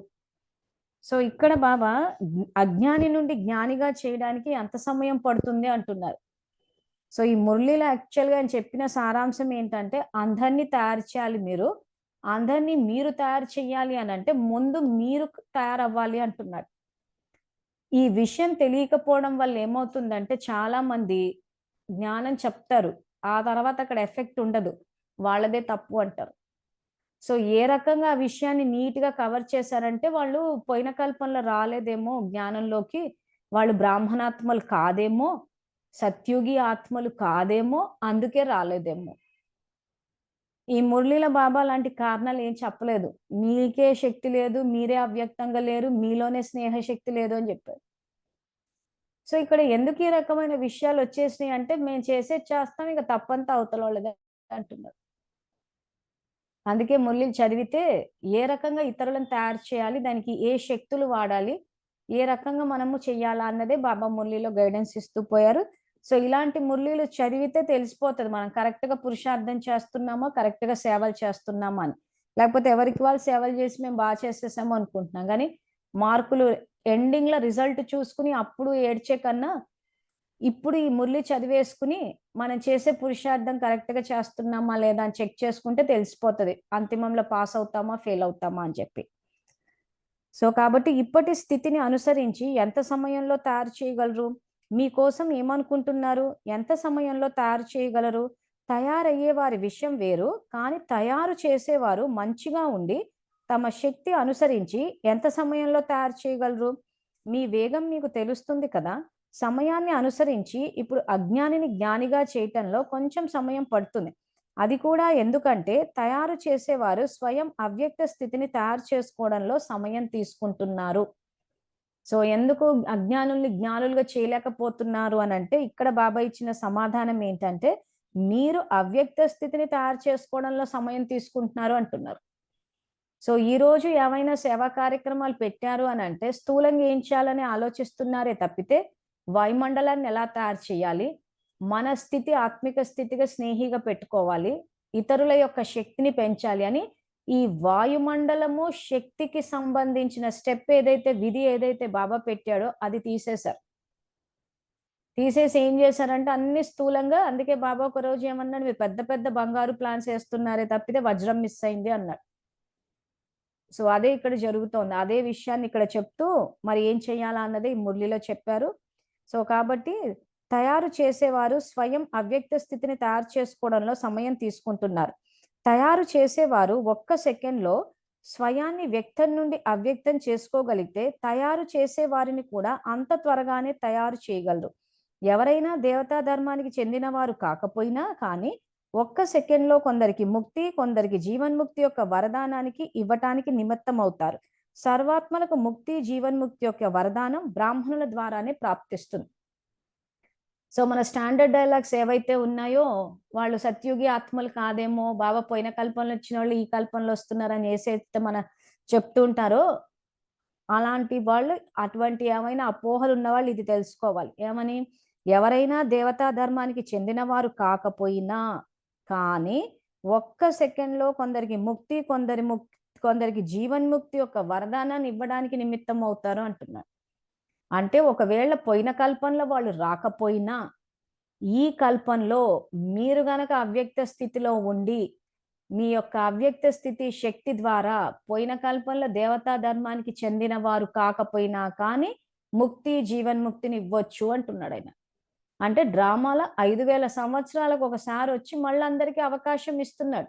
సో, 33,00,00,000లో కొత్త వాళ్ళు రావచ్చా అంటే రావచ్చు. మొన్న డ్రామా జ్ఞానానికి సంబంధించిన దాంట్లో గూడా ఆ విషయం పెట్టాను. 33,00,00,000 ఫిక్స్‌డ్ కాదని. అలా ఫిక్స్ చేస్తే ఏమవుతదంటే మిగిలిన వాళ్ళు మాకెందుకు అవకాశం ఇవ్వలేదంటారు. సో, సమాధానం ఏముంది అక్కడ దానికి? సో, కాబట్టి తండ్రిగా అందరికీ అవకాశం ఇస్తాడాయన. సో, కాబట్టి వచ్చే కల్పానికి, ఈ పోయిన కల్పంలో వచ్చిన వాళ్ళు వచ్చే కల్పానికి వస్తారా లేదా అన్నది ఇప్పుడు సంగమ యుగంలో చేసే పురుషార్థాన్ని బట్టి ఉంటది. అంతే తప్పితే ఆ 33,00,00,000 ఉన్నదున్నట్టు రిపీట్ అయిపోతారు. 108 ఉన్నదున్నట్టు రిపీట్ అయిపోతారు అనంటే అలా కాదు. ఎందుకంటే చాలా మంది ఆ ఫిక్స్‌డ్ రిపీట్ అని చెప్పి పురుషార్థం చేయడం మనం ఎలాగో రామంట కదా! మహారథులొస్తారంట.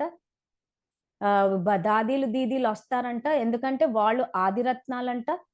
ఓసారి ఒక అక్కయ్య నాకొక బుక్ ఫోటో తీసి పెట్టారు. ఇట్లాగే డ్రామా జ్ఞానం విని మరి మీరు ఫిక్స్‌డ్ కాదంటున్నారు, రిపీట్ కాదంటున్నారు, 108 రిపీట్ కాదంటున్నారు, 33,00,00,000 రిపీట్ కాదంటున్నారు. మరి వాళ్ళేమో రిపీట్ అయితుందంటున్నారు. యాక్చువల్‌గా ఈ 108లో ఆ 8 ఎవరైతే ఉన్నారో విశ్వమహారాజులు వాళ్ళు ఆల్రెడీ ఫిక్స్ అయిపోయి ఉన్నారు. ఇదిగో బుక్‌లో ఉంది.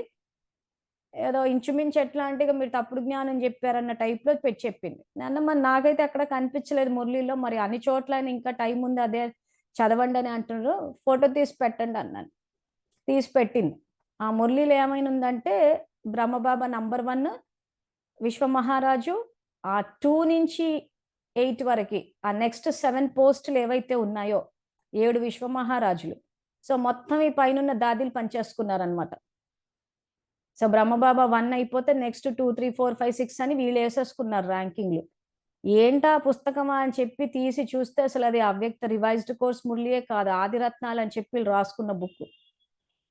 ఆ బుక్కు హెడ్డింగ్ ఏంటంటే ఆదిరత్నాలు.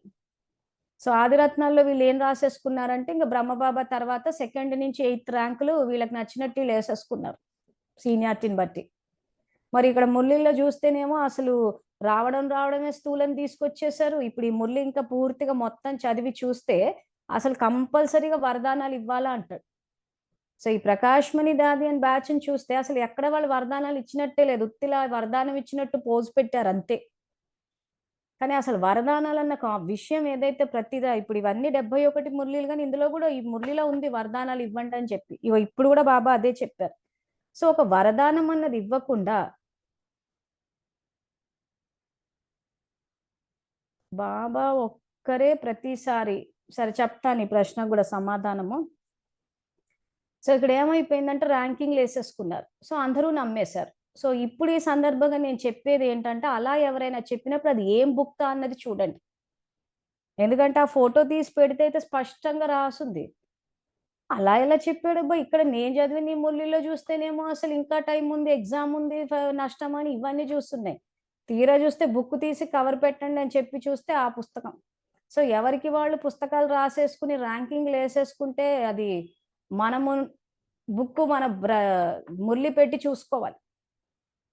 సో, ఇప్పుడు ఇలాంటివి చెప్తే ఇప్పుడు అన్నయ్య ప్రశ్న అడిగినట్టు మరి బ్రహ్మబాబా ప్రతిసారి నంబర్ 1 అవుతారా అనంటే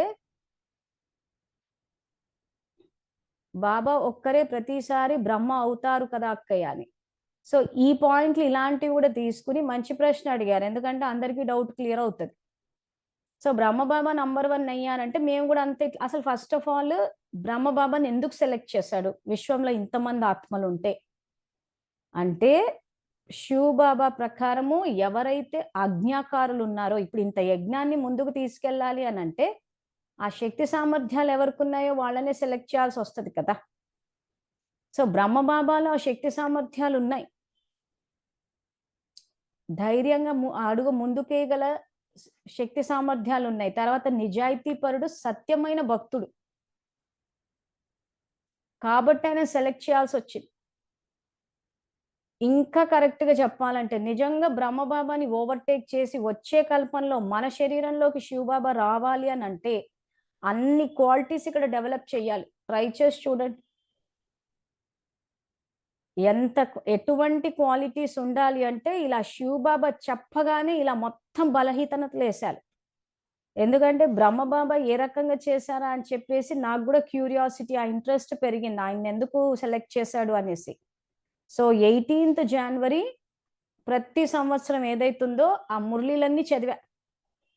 ఎక్కడెక్కడ బ్రహ్మబాబా గురించి ఏమేం చెప్పానని పూర్తిగా బ్రహ్మబాబా పర్సనాలిటీ ఏంటా అని చెప్పి మొత్తం స్టడీ చేసి చూస్తే నిజంగా చెప్పాలంటే ఆయనలో ఉన్న క్వాలిటీస్ ఈరోజు మనం ఎగ్జిబిట్ చేయాలంటే చాలా కష్టం అది.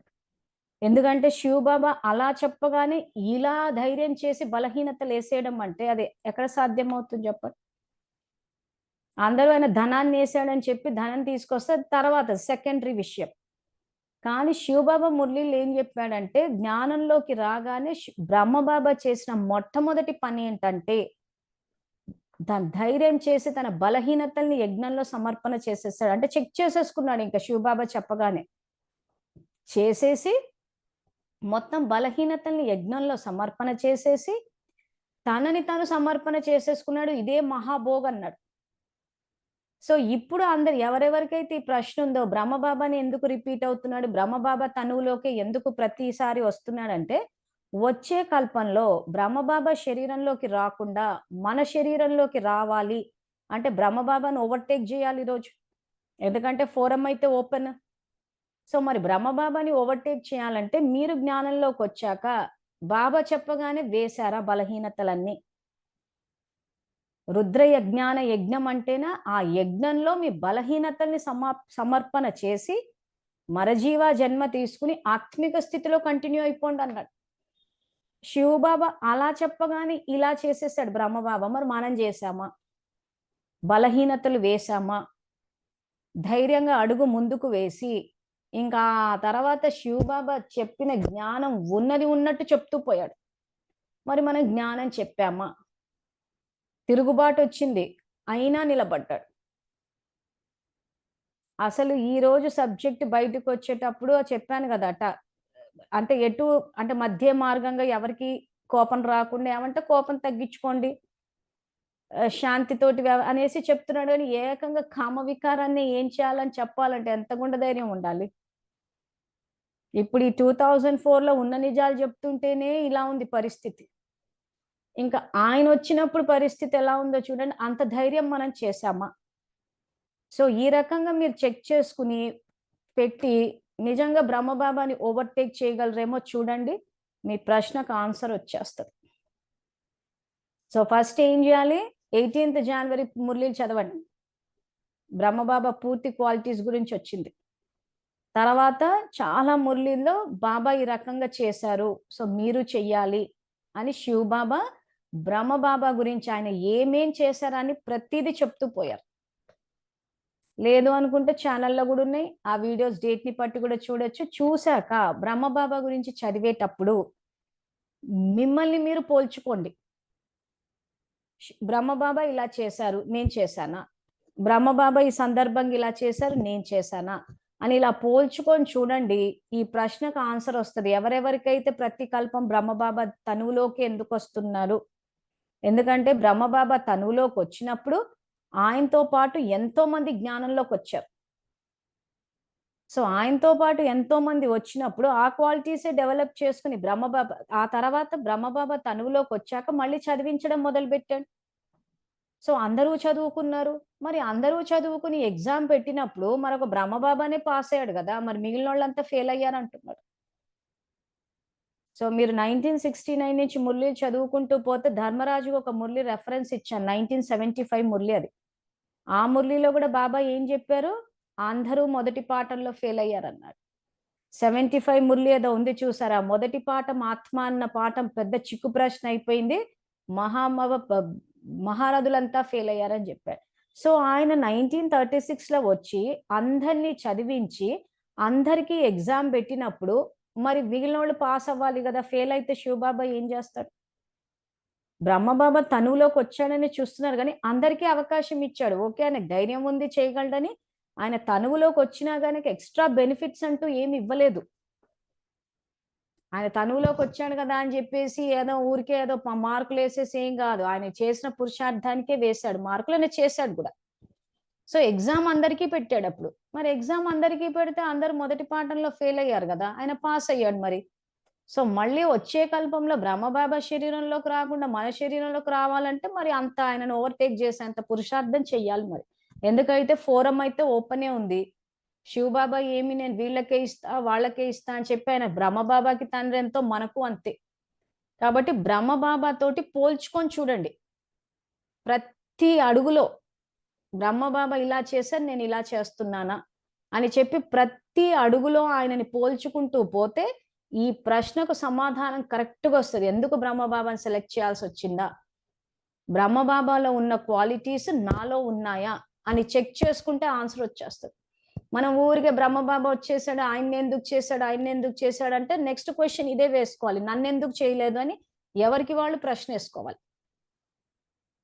సో మరి బ్రహ్మబాబాని కాకుండా నన్ను ఎందుకు సెలెక్ట్ చేయాలి లేదని చెప్పి ఎవరికి వాళ్ళు ప్రశ్నలు వేసుకుని స్వచింతన చేసుకుని బ్రహ్మబాబా తోటి క్వాలిటీస్ కంపేర్ చేసుకుంటే కూడా క్లారిటీ వస్తుంది. ఎందుకు ఇది తెలుసుకోవాలంటే రేపు మీరు జ్ఞానం చెప్పనీకి వెళ్ళినప్పుడు కూడా అందరు ఇదే ప్రశ్న అడుగుతారు. కరెక్ట్ ప్రశ్న, అసలు నిజంగా అప్రోప్రియేట్ టైంకి అడిగారు. సో అడిగినప్పుడు అప్పుడు ఇదిగో బ్రహ్మబాబాలో ఈ క్వాలిటీస్ ఉన్నాయని చెప్పి హైలైట్ చేయొచ్చు. అవతలోళ్ళు ప్రశ్న అడిగారంటే ఇంకా అంతకన్నా మంచి సమయము సందర్భం లేదు చెప్పడానికి. సో ఆయన శరీరంలోకి వస్తాడా, ఆయన కల్పనలో ఆయనకు వస్తా అంటే ఇదిగో ఆయన క్వాలిటీస్ ఇవి అని అప్పుడు బ్రహ్మబాబాని ఎక్కడ ఫాలో అవ్వాలి. సో థియరీలో శివబాబా, ఇక్కడ చరిత్రలో బ్రహ్మబాబా. సో బ్రహ్మబాబా చరిత్ర కూడా మనకు తెలిసి ఉండాలి, ఆయన క్వాలిటీస్ ఏంటో తెలిసి ఉండాలి, ఆయన ప్రతి విషయము ఎప్పుడు ఎలా ప్రవర్తించారు, శివబాబా జ్ఞానం ఏంటి, బ్రహ్మబాబా ఎలా తీసుకొచ్చారు, ఈ అవగాహన అవసరం. సో అటువంటి టైంలో ఖచ్చితంగా బ్రహ్మబాబా గురించి చెప్పి తీరాలి. ఎందుకంటే ఇద్దరూ సమానమే. ఇక్కడ ఊరికే శివబాబాని హైలైట్ చేసేసి బ్రహ్మబాబాని పక్కన పెట్టేస్తామంటే ఇంకా మళ్ళీ ధర్మం అది లేదు. బ్రహ్మబాబా గురించి వచ్చేసరికి ఆయనకి గురించి ఏదో ఆయన స్థూలంగా చూపిస్తాము, వైట్ డ్రెస్సులు, ఆయన తిన్న తిండి అదంటే ఇంకో టైపు ధర్మం అది. ఇలా రకరకాల ధర్మాల్లోకి వెళ్ళిపోకుండా శివబాబా మీద మనకి ఎంత అవగాహన అవుతుందో అంతే అవగాహన బ్రహ్మబాబా మీద కూడా ఉండాలి.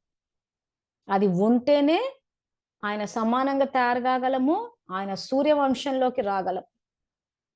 సో ఇప్పుడు దీనికి సంబంధించి ఇప్పుడు నేను ఏదైతే సమాధానం ఇచ్చానో మరి క్లారిటీ వచ్చిందా లేదా చెప్పండి. ఎందుకంటే బ్రహ్మబాబా గురించి తెలుసుకోవడం కూడా చాలా అవసరం.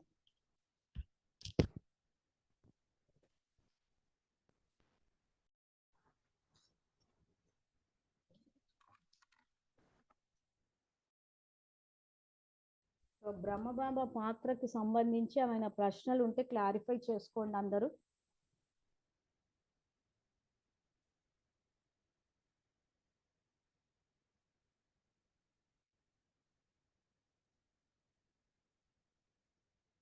చలో మైక్ ఆన్ చేశాను. సో బ్రహ్మబాబాకి సంబంధించి ఏమైనా ఉంటే అడగండి. ఇప్పుడు నేను ఏదైతే ఆన్సర్ ఇచ్చానో మరి కన్విన్స్ అయ్యారా కాలేదా, ఎందుకంటే ఇప్పుడే సమాధానాలు వచ్చేస్తే ఇంకా ప్రశ్నలు అన్నీ పోతే సాఫీగా వెళ్ళిపోతాం ఈ మార్గంలో. ఓం శాంతి అక్కయ్య. ఓం శాంతి అన్నయ్య. ఎవరు మాట్లాడేది? నేను గణపతి అన్నయ్య మాట్లాడుతున్నా. అన్నయ్య చెప్పండి. నా ప్రతి కల్పనలోనూ బ్రహ్మబాబా ఒక్కరే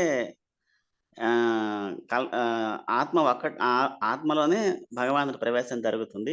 మిగతా పక్కన ఉన్న వాళ్ళు ఎవరు కూడా ఇంక్లూడింగ్ రాధా సైతం వాళ్ళే వస్తారా, కొత్త వాళ్ళు వస్తారా అనేది క్లారిటీ ఇవ్వలేదండి. ఆ వైట్ మురళిలో నాకు తెలుసున్న నేను చదివిన వాటిల్లో మీరు అక్కడ రాధ మళ్ళీ తిరిగి రాధ అవుతారా, లేకపోతే పెద్ద పెద్ద దైదీలు అందరూ అవుతారా అనేది అక్కడ అవుతారనేటువంటి విషయం ఎక్కడ క్లారిటీ లేదు.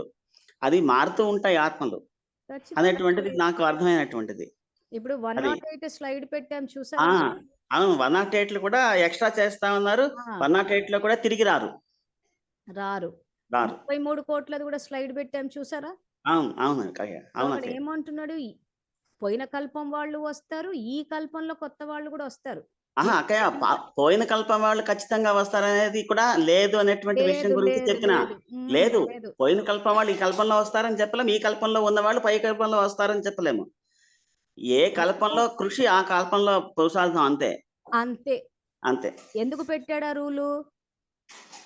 పురుషార్థం చేసిన వాళ్ళకి ఎవరు చేస్తే వాళ్ళు పొందుతారు అనేటువంటి దాని మీద అంతే. అంటే మర్యాద పురుషోత్తముడు. మర్యాద అంటే కోడ్ ఆఫ్ కాండక్ట్. ఒక చట్టాన్ని ఆయన రాసినప్పుడు ఖచ్చితంగా దాన్ని ఆయన పాటించాల్సి వస్తుంది. ఆ చట్టాన్ని అతిక్రమించలేను, అందుకే నేను మర్యాద పురుషోత్తముడు అన్న పేరు అందుకే వచ్చేది. సో ఈ రోజు ఒక తండ్రిగా పిల్లలందరికీ సమాన అవకాశాలు ఇస్తాడే తప్పితే ఇదిగో వీళ్ళకే నేను ఇస్తానని ఇచ్చిపోతే మరి మిగిలిన వాళ్ళని ఏం చేసినట్టయినా. ఒకవేళ అట్లా వాళ్ళకే రిపీట్ చేస్తాను అని అంటే మరి అందరికి వెళ్ళి ఎందుకు చెప్పాలి ఆయన వచ్చాడని? ఆ 33 కోట్లు పోయిన కల్పనలు ఎవరు వచ్చారో ఆయనకి తెలుసు కదా. ఆ! వాళ్ళకే తీసుకొచ్చి చదివిస్తే పోతది గదా! ఇప్పుడు వాళ్ళు కాదు కదా! అది. ఇంతమందిని చదవండి అని చెప్పడం ఎందుకు? ఆ! ఇప్పుడు 108 ఎవరో ఆయనకు తెలిసిపోయిన కల్పనలో. ఆ హ్మ్. 108ని ఇప్పుడు ఆయన ఏం జెప్తున్నాడు? వాళ్ళ యొక్క స్థితికి తగ్గట్టే సృష్టి తయారవుతుంది అంటున్నాడు. హ్మ్. అలాంటప్పుడు ఆ 108నే కూర్చోబెట్టి చదివిచ్చేస్తే పోతది గదా! ఆ! అది ఫిక్స్‌డ్ కాదు కదా! మరి అందుకు చెప్పడం జ్ఞానం ఆ! నలుగురికి. మళ్ళీ ఈ కల్పనలో 5000 సంవత్సరాలకు ఒకసారి వచ్చి నేనొచ్చానన్న విషయం అందరికీ చెప్పి అందరిని చదివించండి. సో, ఇప్పుడు మనం ఇదేదైతే మురళి చదువుకుంటున్నాం 28 సెప్టెంబర్ 71 ఇందులో ఏమంటున్నారు? హ్మ్. ఈరోజు ఎవరైతే దేవతా ధర్మం చెందినవారు కాకపోయినా కానీ ఆ! ఒక్క సెకండ్‌లో మీ హ్మ్. బ్రాహ్మణులు ముక్తి కొంతమంది జీవన్ముక్తి వరదానం మీరివ్వచ్చు అంటున్నాడు. అవునక్క. అవును. సో, అవును. వకర పిల్లలు పుడితే గూడా ఏం జెప్పాడు? వ్యర్థ రచనని సమాప్తి చేసుకొని సమర్థన హ్మ్. రాసుకోవచ్చు అంటే పిల్లల్ని మార్చుకోవచ్చు అంటున్నాడు. అంటే మార్చుకో. హ్మ్. సమర్థంగా ఉండే పిల్లల్ని తెచ్చుకోవచ్చు. వ్యర్థ పిల్లల్ని అంటే ప్రతి చోట అవకాశం ఇస్తున్నాడు. అసలు అవకాశమే లేకపోతే అసలు జ్ఞానం వల్ల ఉపయోగమే లేదు. లేదు. అది. అది యాక్చువల్‌గా ఆయన చెప్పేది. హ్మ్. హ్మ్. ఎందుకంటే ఒక జ్ఞానం వల్ల అసలు జీవితంలో అసలు మామూలుగా బాబా జ్ఞానం పక్కన పెడితే లౌకికమైన చదువులు చదివితేనే ఉద్యోగాలొచ్చి డబ్బు సంపాదించుకొని గౌరవాన్ని సంపాదించుకుంటున్నాం. అంటే ఆ హ్మ్. చదువు వల్ల ఉపయోగం ఉన్నట్టే గదా! అవును. మరి లౌకిక చదువుల వల్లనే ఉపయోగం ఉన్నప్పుడు, హ్మ్. పరమాత్మ వచ్చి చెప్పే జ్ఞానం వల్ల ఉపయోగం ఉండదా? అది. మరి ఆ దృఢ నిశ్చయం ఉండాలి అది. దృఢ నిశ్చయము ప్లస్ ఆయన అదే కరెక్టే నిశ్చయం. మరి జ్ఞానం పట్ల నిశ్చయం ఉండాలి మెయిన్. నిశ్చయం ఉండాలి. ఆ నిశ్చయం జ్ఞానం ఉండాలి. చదువుకుంటే ఖచ్చితంగా జీవితంలో మార్పొస్తది. అందుకే హ్మ్. లౌకికమైన చదువులు అంటున్నాను. అసలు మామూలు హ్మ్. చదువులు చదివే ఈరోజు అసలు ఒక మామూలు వెబ్ డిజైనింగ్ కోర్స్ చేసిన, ఒక గ్రాఫిక్ డిజైనింగ్ కోర్స్ చేసినా గాని, హ్మ్. మీకొక ఒక సైట్ ఓపెన్ చేసినా గాని, ఒక హ్మ్. చిన్న గ్రాఫిక్ డిజైనింగ్ చేసినాడు ఫోటో స్టూడియో పెట్టుకొని డబ్బు సంపాదించేసుకుంటున్నాడు. అవును. అవును. ఇంకెక్కువ కోర్సులు చేసేసిండంటే ఏకంగా 'ట్రిపుల్ ఆర్', 'బాహుబలి' లాంటి సినిమాలే తీసి కోట్లు, కోట్లు సంపాదిస్తున్నారు. ఏం చదువు? అవును. హ్మ్. ఇప్పుడు లౌకిక చదువులు, టెక్నాలజీ. అవును. మరి ఇప్పుడు మనిషి కనిపెట్టిన వీటికే ఇంత కోట్లు సంపాదిస్తే, పరమాత్మొచ్చి చెప్పే చదువు చదివితే ఏం మార్పుండదా? హ్మ్. హ్మ్. ఫిక్స్ టు రిపీట్ అనేసరికి ఫస్ట్ దెబ్బ పడ్డదే బుద్ధి మీద. శుద్ధి. సో, కాబట్టి 5000 సంవత్సరాలకు ఒకసారి వచ్చి ఖచ్చితంగా అవకాశం ఇస్తున్నారు. కానీ ఉపయోగించుకుంటామా లేదా అన్నది మన విఘ్నత. అంతే. ఆయన అంతే. మార్చుకోమనే చెప్తున్నాడు. హ్మ్. మనం మార్చట్లేదు. ఎందుకు మార్చట్లేదు అనంటే, ఈరోజు మన ప్రవర్తన ఏదైతే ఉందో, మన జీవితం ఏదైతే ఉందో, అది మనం యాక్చువల్‌గా ఇష్టపడే రచించుకున్నాం. మనం హ్మ్. ఇష్టపడి రచించుకున్నాం అన్న విషయం గూడా మనకు తెలీదు. హ్మ్. ఇప్పుడు ఉదాహరణకి మనసా సేవ్ ఉందనుకోండి. ఇప్పుడు మేము అవును. చేయడానికి రమ్మంటున్నాము. లాగ్ ఆఫ్ అయిపోతున్నారు. హ్మ్. అంటే హ్మ్. వాళ్ళకి వాళ్ళు వాళ్ళు వద్దనుకుని ఎళ్ళిపోతున్నారు గదా! హ్మ్. అంతే. మరి ఆ రకంగా వాళ్ళు వద్దనుకుని ఈ యుగంలో ఆయన అవకాశం ఇచ్చినా, సంపాదించుకోకుండా వెళ్ళిపోయినారంటే, మరి హ్మ్. అట్లాంటప్పుడు శాంతి, శక్తి, ఖజానాలు ఎక్కడి నుంచొస్తాయి చెప్పండి? అవునక్క. అవునక్క. ఇప్పుడు మీరే సిట్యుయేషన్ జూస్తున్నారు గదా! అవును. అవును. అవును. 2024 ఈరోజు ఫిబ్రవరి. ఈరోజు హ్మ్. మేము క్లాసులు కండక్ట్ చేస్తున్నాము. రండి యోగం చేద్దాము అంటే, యోగం అనంగానే లాగ్ ఆఫ్ అయితారు. హ్మ్. హ్మ్. ఎవరు చేయొద్దంటున్నారు వాళ్ళని? అదే. కదా! ఒక్కొక్క సంకల్పానికి నేను పదమాపదం ఏసేస్తాను. మనసా సరే. సేవ చేస్తే హ్మ్. ప్రాప్తులిస్తా అని చెప్పినప్పుడు లాగ్ అవును. ఆఫ్ అవుతున్నారంటే, వాళ్ళు హ్మ్. బుద్ధిపూర్వకంగా తీసుకున్న నిర్ణయం అది. అవును. ఏమని? తెలుసు జ్ఞానము. కానీ మాకొద్దు ప్రాప్తులు. అది. మాకు టైమ్ పాస్ కావాలి.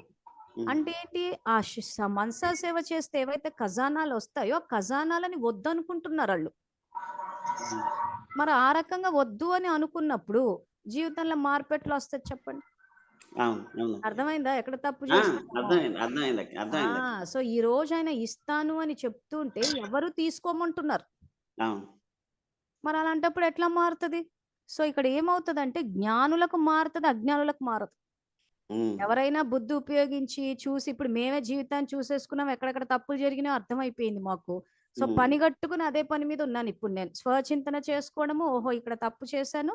ఇప్పుడు దాని వెనకున్న సంస్కారం చెక్ చేసుకోవడము, ఆ సంస్కారాన్ని ఏం చేయమంటున్నాడు? దానం చేయండి. ఇస్తూ పరివ పోండి అంటున్నాడు. అది హ్మ్. ఇస్తూ పోతుంటే పెరుగుతూ పోతుంటది నాకు. అవును. సో, ఇప్పుడు ఇది సరిదేసుకోవచ్చు. అప్పుడు నాకేమవుతది? ప్రత్యక్ష ఫలం కింద ఇప్పుడు నాకు మార్పు తెలుస్తది. వచ్చే కల్పంలో మారుతది నాకు. అవును. సో, అవును. మార్పుకి, పరివర్తనకి అవకాశం ఉందక్కడ. హ్మ్. సపోజ్ నేను అవన్నీ చూసేసుకొని అర్థం చేసుకున్నాను. ఓహో! ఇక్కడ తప్పు చేశాను, అక్కడ తప్పు చేశాను అని చెప్పి, కానీ ఈరోజు మార్చాలి అంటే నాలో సోమరితనం ఉందనుకోండి, హ్మ్. ఖచ్చితంగా మార్చను నేను. సోమరితనాన్ని పట్టుకొని కూర్చుంది నేను గాని, బాబా ఇవ్వలేదు గదా నాకు. నేను పట్టుకొని కూర్చున్నాను. అవును. మరి. అవును. సో, అప్పుడు ఏమవుతది? వర్తమానంలో కొంత ఎఫర్ట్ పెట్టాల్సొస్తది. హ్మ్. ఆ ఎఫర్ట్ పెట్టడానికి ఇష్టపడట్లేదు. సమయం సోమరితనం. కేటాయించాలి. సమయం ఆ! కేటాయించకపోతే సో, అవ్వదు. అందుకే ఆయన సమయం కేటాయించాలి. ఏమంటున్నాడంటే, సోమరితనం, నిర్లక్ష్యం వల్లనే డ్రామా జ్ఞానం వ్యతిరేక దిశలో పోయింది అంటున్నాడు. హ్మ్. ఒక ప్రత్యేకమైన మురళియే నడిపాడాయన. సో, ఈ డ్రామా జ్ఞానం ఎందుకు అవును. దాని హెడ్డింగ్ ఏం పెట్టారంటే వీళ్ళు శక్తుల యొక్క విశేషతలను ఏమైనా పెట్టారు యాక్చువల్‌గా. దాన్ని నేను మార్చి డ్రామా హ్మ్. లిస్ట్‌లో డ్రామా జ్ఞానం వ్యతిరేక దిశలో ఎందుకు వెళ్ళిందా అని చెప్పి హెడ్డింగ్ పెట్టాను. హ్మ్. Video title. చదివాను. ఆ! చదివాను. సో, అందులో క్లియర్‌గా చెప్పేసాడు. నీకు సోమరితనం, నిర్లక్ష్యం ఉంది కాబట్టి మారట్లేదు. హ్మ్. ఇప్పుడు నేను మార్చుకోవాలంటే నేను వదులుకున్నాను. వదులుకున్న దాని వల్ల నాకు కొంత శ్రమ అవుతుంది. కానీ అవును. మరి నా జీవితం పట్ల నేను బాధ్యత వహించకపోతే, ఇప్పుడు నా జీవితంలో వచ్చిన కొన్ని సంఘటనలు మళ్ళీ రిపీట్ అవ్వవా? నేను సంస్కారం మార్చకపోతే? హ్మ్. సో, హ్మ్. నాకు ఆ సంఘటనొద్దు, నాకు ఆ వ్యక్తులొద్దంటే నేను మార్చుకోవాలి. లేదు ఆ! పర్లే ఆళ్ళొచ్చినా పర్లేదు అప్పటిదప్పుడు చూసుకుందాం. వచ్చే కల్పనలో కావాలంటే ఒక ఏడుపు ఏడుద్దాంలే అంటే ఇట్స్ ఓకే. అదే. అయినా ఎప్పుడు ఏదైనా ఉన్నత స్థాయికి వెళ్ళాలి కనుక, ఎప్పుడూ అది. ఉన్న స్థానం కన్నా ఎక్కువగా ప్రయత్నం చేస్తూనే ఉండాలి. బాధ్యత జీవితకాలం. తీసుకోండి. మీ హ్మ్. పట్ల మీరు బాధ్యత తీసుకోండి అని అందుకే తీసుకొని అంటున్నాడు. అంతే. ఆ! అంటే అంతేండి. అంతే. ఆయన వాడే పదం కర్తవ్యం. బాధ్యత అన్నది తక్కువగొస్తది. కర్తవ్యాన్ని నిర్వర్తించండి అంటున్నాడు. కర్తవ్యం నిర్వర్తించాలి. అది. కానీ యాక్చువల్‌గా చూస్తే మాత్రము డ్రామా పరివర్తనాశాలి. అంతే. మన లా మేకర్స్ రెండవ భాగంలో ఎక్కడో చెప్పాడు చూసారా? ఈ డ్రామా పరి పరివర్తనశాలి. లెక్కాచారాలని చెప్పి వదిలేయొద్దు. ఏ హ్మ్. ఆత్మన్న దుఃఖంలో ఉంటే లెక్కాచారాలని కాకుండా సమయానికన్నా ముందే మీరు పరివర్తన చేయవచ్చు అని. పరివర్తన సో, చేయొచ్చు. అయినా కొంతమంది చేసుకోలేదు కాబట్టి, ఆయన 36లోనే వచ్చేసి ఎవరెవరు తయారు చేసుకోలేదో వాళ్ళంతా నిర్భాగ్యులుగా జన్మ తీసేసుకున్నారు. హ్మ్. అంటే లేదు. For example 'water' cinema. హ్మ్. తల్లిదండ్రులు లేరు, భర్త చనిపోయాడు, పిల్లలు లేరు, ఒక బట్ట ఇది లేదు, ఒక తిండి లేదు. చూసారు గదా! మన 'వాటర్' సినిమా. ఆ! సో, అవును. అవును. వీళ్ళేమైంది భాగ్యం తయారు చేసుకోలేదు. కూర్చొని శ్రీకృష్ణ శ్రీకృష్ణ జపం చేసుకుంటూ ఉంటాడు. అప్పుడేమైతది మళ్ళీ వచ్చేసి, మళ్ళీ హ్మ్. రాజా రామ్మోహన్ రాయ్ వీళ్ళు వాళ్ళని అందరిని పంపించి మళ్ళీ వాళ్ళకి చట్టాలేసి హ్మ్. సరిదిద్దుతాడు. అంతే. మరింకిప్పుడు ఒక ఒక భాగ్యమే తయారు చేసుకొని రాని ఆత్మకి ఇప్పుడు నువ్వు కూర్చొని తయారు చెయ్యి అంటే చేస్తదా? అవును. చెయ్యదు. అవును. చెయ్యనప్పుడు హ్మ్. ఏం చేయాల్సొస్తది? తండ్రిగా దయాసాగరుడు గాబట్టి ఇంక ఎవరో ఒకరిని పంపించి పోయి ఈ రకంగా చట్టాలు మార్చండి, వాళ్ళని బయటికి తెండంటే తీసుకొస్తారు. అవును. తర్వాత ఈ వికలాంగులు మానసిక వాళ్ళు చేసుకోలేదు. ఇప్పుడు ఈ జన్మల వాళ్ళని నువ్వు కూర్చొని మొత్తం ముల్లంతా చదివి చెయ్యంటే చేస్తారా? హుహు. చెయ్యలేరు. సో, ఎవరో ఒక ఆత్మకి ప్రేరణిచ్చి ఆ టైంకి వాళ్ళకి ఆ తిండి పెట్టిచ్చి, చేయించి, చేసి వీళ్ళ సేవ చేసినందుకు వీళ్ళకి బెనిఫిట్‌లు ఎక్కువగిస్తాడు. అదే. అయినా అది. ప్రస్తుతం ఇంకా సమయం స్వరూపాని రూపంలోకి వెళ్ళిపోవలసిన సమయం వచ్చేసిందండి. వచ్చేసిందక్కయ్య ఇంచుమించుగా నేననుకోవడం. హ్మ్. వాచాతో అనేది చేస్తూనే ఉంటాము. కానీ వాచాతో కన్నా స్వరూపంతో సేవ చేసేటువంటి విధి విధానాలు ముందు హ్మ్. ముందు చూపించవలసిన అవసరం ఉంది. ఎందుకంటే రైట్. చెప్తే వినే రైట్. స్థాయి హ్మ్. ఆత్మలు లేరు. అయిపోయింది. అంతే. అరగంట కూర్చొని వినే స్థాయి లేరు. దాన్ని అర్థం చేసుకొని దాన్ని పాటించుదామనేటువంటి ఆలోచన ఉన్నటువంటి స్థాయిలు కూడా లేరు. అంటే స్వరూపంతో డెప్త్‌లో సేవ ఇప్పుడు చేసే జ్ఞానం మనమే పూర్తిగా ఇప్పుడు ఈ క్లాసులు చెప్తుంటే డౌట్‌లొస్తూ ఉంటే ఎన్ని విషయాలు బయటకొచ్చాయి చూసారా? వస్తున్నాయి. వస్తున్నాయి. అదే. హ్మ్. ఎక్కడో ఇస్లాం విషయాలంటే ఆఖరికి సిక్కు ధర్మం దాకొచ్చేసినాయి. నిజంగా నేను హ్మ్. కవర్ చేయలేదు. అదే. ఇప్పుడు అదే. మాకు ఎట్లా అనిపిస్తదంటే అరే శ్రద్ధ లేనప్పుడు ఊరికే మనమే కూర్చొని రుద్దడం ఎందుకు? ఊరికే ఇగ మళ్ళీ అవును. పూర్వీకులు అనాల్సొస్తది. మళ్ళీ ఫాలోవర్స్ హర్ట్ అయిపోతారు. హ్మ్. సర్లే ఇప్పుడు లీలావతి అక్క అడిగేసరికి ఏమనిపిస్తది? అరే నిజమే ఒకరికి సందే ఇప్పుడు తనెళ్లి పిల్లలకి చెప్తున్నారు అనంటే హ్మ్. ఖచ్చితంగా ఇవ్వాల్సే వస్తది నాకు. అవును. సో, అవును. దేహశక్తిని వాడేస్తూ పోయారీళ్ళు. కాబట్టి దేహశక్తితోటే ఈరోజు దేశాన్ని కాపాడడము, స్వాన్ని కాపాడుకోవడం ఇవన్నీ జరిగిపోతున్నాయి. అంతే. సో, అట్లా ఇప్పుడు మీరడిగారు ప్రశ్న నిజమే ఎందుకొచ్చింది బ్రహ్మ బాబాకి? నాకు వచ్చింది. అవును. ఈ బాబా అవును. నాకు సమాధానం ఇచ్చే చదివే ఇచ్చాను. సో, ఇవన్నీ తెలుసుకుంటే ఏమవుతదంటే, మీరన్నట్టు నిజంగా ఓవర్‌టేక్ చేస్తే ఓకేనే. కానీ నేను అహా! చదివినంత నా మటుకైతే నా ఉద్దేశ్యం ఓవర్‌టేక్ అది చేసే కాదు. పరిస్థితి అహా! లేదు. చెప్తున్నాను. అంటే లేదు. తెలిసి ఆ! ఉంటే అదే. మంచిది గదా! ఆ! ఎందుకు అని. ఆ! ఆ! సో, ఇప్పుడు ఆ పాయింట్ మీద రిసర్చ్ చేస్తేనే ఇవన్నీ బయటపడ్డాయి. ఏమంటే ఆయన ఎక్కడా ఫిక్స్ చేసి పెట్టలేదు. ఆయన హ్మ్. పాస్ అయ్యాడు. వీళ్ళు ఫెయిల్ అయ్యారు. కానీ అవును. ఫెయిల్ అయిన బ్యాచ్ అంతా ఎవరికి వాళ్ళు బుక్కుల్లో ప్రింట్ చేసేసుకున్నారు. మాకే ర్యాంకులొచ్చేసినాయని. అదే ఇప్పుడు అదే ఆ! వచ్చింది కదా! అక్కయ్య నాకు ఫోటో తీసి పెట్టారని. నేను హ్మ్. అప్పుడు ఏం చేశాను అక్కయ్యకి ఆ 75 మురళి తీసి పెట్టాను. ఇదిగో ఇట్లా బాబా ఫెయిల్ అయ్యారని చెప్పారు. మరి హ్మ్. ఫెయిల్ అయితే మరి వీళ్ళు కూడా కర్మాతీత స్థితికొస్తే వీళ్ళు బ్రహ్మబాధతోటి అవ్యక్తం అయిపోయి ఉండేవాళ్ళు కదా! ఆ! నేనన్నా మరి 75లో ఎందుకిలా చెప్పాడు? అందరూ ఫెయిల్ అయ్యారని చెప్పానంటే తను ఆశ్చర్యపోయింది. హ్మ్. ఎందుకంటే హ్మ్. ఒరిజినల్ చదవట్లేదు తను. అవును. ఒరిజినల్ చదవకుండా మౌంట్ ఆబూకి మిలనంకెళ్ళినప్పుడు ఆదిరత్నాలు అన్న బుక్ తెచ్చేసుకుంది. అదే. తెచ్చేసుకొని చదివేసింది. అందులో ఇదంతా కొంత రాసేసుకొని కొంత వాళ్ళ ర్యాంకింగ్‌లో వేసేసుకున్నారు అందులో. అవును. అవును. చూసాను. నేను వేసేసరికి చదివాను ఆ బుక్. ఆ! నేనదే చదివాను. చెప్పాను. అమ్మ ఇది ఒరిజినలు. మళ్ళీ ఇంకోటి గూడా చూపిచ్చాను. ఇంకా పాత్ర ఫిక్స్ అవ్వలేదు. ఇప్పటికి కొత్త వాళ్ళకి సమయందే సమయం. చాలా చోట్లొచ్చి అవి ఇచ్చేసరికి అప్పుడు తనకు కళ్ళు తెరుచుకున్నాయన్నమాట. అష్టరత్నాలు కూడా ఒకళ్ళు కూడా ఫిక్స్ చేయలేదు. చివర్లోనే ఫిక్స్ చేస్తామనే విషయం స్పష్టం చేసేసారు. హ్మ్. అది. ఆది రత్నాలు వేరు, అష్టరత్నాలు వేరు. అష్టరత్నాలు వేరు. అంటే అష్టరత్నాలే 8 మంది. 8 మందే ఉంటారు. హ్మ్. వాళ్ళే వితౌట్ పనిష్మెంట్ వస్తారు. వెళ్తారు. మిగతా వాళ్ళు చిన్నో చితకో పనిష్మెంట్‌తో ముందుకెళ్తారు. ప్లస్ ఇక్కడ అందరిని బాబా, తీసుకున్నాడు. అందరిని బాబా విజయరత్నాలనే అంటాడు. ఆయన పిల్లల అవును. గురించి మాట్లాడేటప్పుడు ఏమి తక్కువ చేసి ఏం మాట్లాడడు. అందరిని హ్మ్. మహారథులు, విజయరత్నాలు అని అంటాడు. ఆ హ్మ్. స్టార్టింగ్‌లో చేసిన వాళ్ళందరిని ఆదిరత్నాలు అంటాడు. ఆయన భాషనే ఎక్కడో హైయర్ డిగ్రీలో ఉంటాడు. అవును. అవును. అంతేగాని మీరు రాళ్ళు, రప్పలని అనడు గదా! అవును. అవును. సో, ఖచ్చితంగా రత్నాలనే అంటాడు. సో, దానివల్ల వీళ్ళు ఏంటో చేసింటే ఆ భాషను పట్టేసి ఆదిరత్నాలకి, అష్టరత్నాలకి కన్‌ఫ్యూజ్ అయిపోయి హ్మ్. మాకసలు అవకాశమే లేదని చెప్పి చాలా మంది చదవడం గూడా మానేశారు. లెక్క పెట్టేసారండి. 8 మందిని హ్మ్. ఏడుగురినో, ఆరుగురినో ఫిక్స్ చేసేసారు. లేదు. అందరిని ఫిక్స్ చేసేసారు. 8 మంది. అందరిని చేసేసారా? నాకు తెలిసి ఆరుగురో ఎంతమందో ఫిక్స్ చేసినట్టు ఎక్కడో కానీ ఇది యాక్చువల్‌గా ఆయన 8 ఫిక్స్ చేసారన్నమాట. లెక్కనేంటంటే కాంతిరాజు గారితో లాస్ట్ అయ్యుంటుంది బహుశా.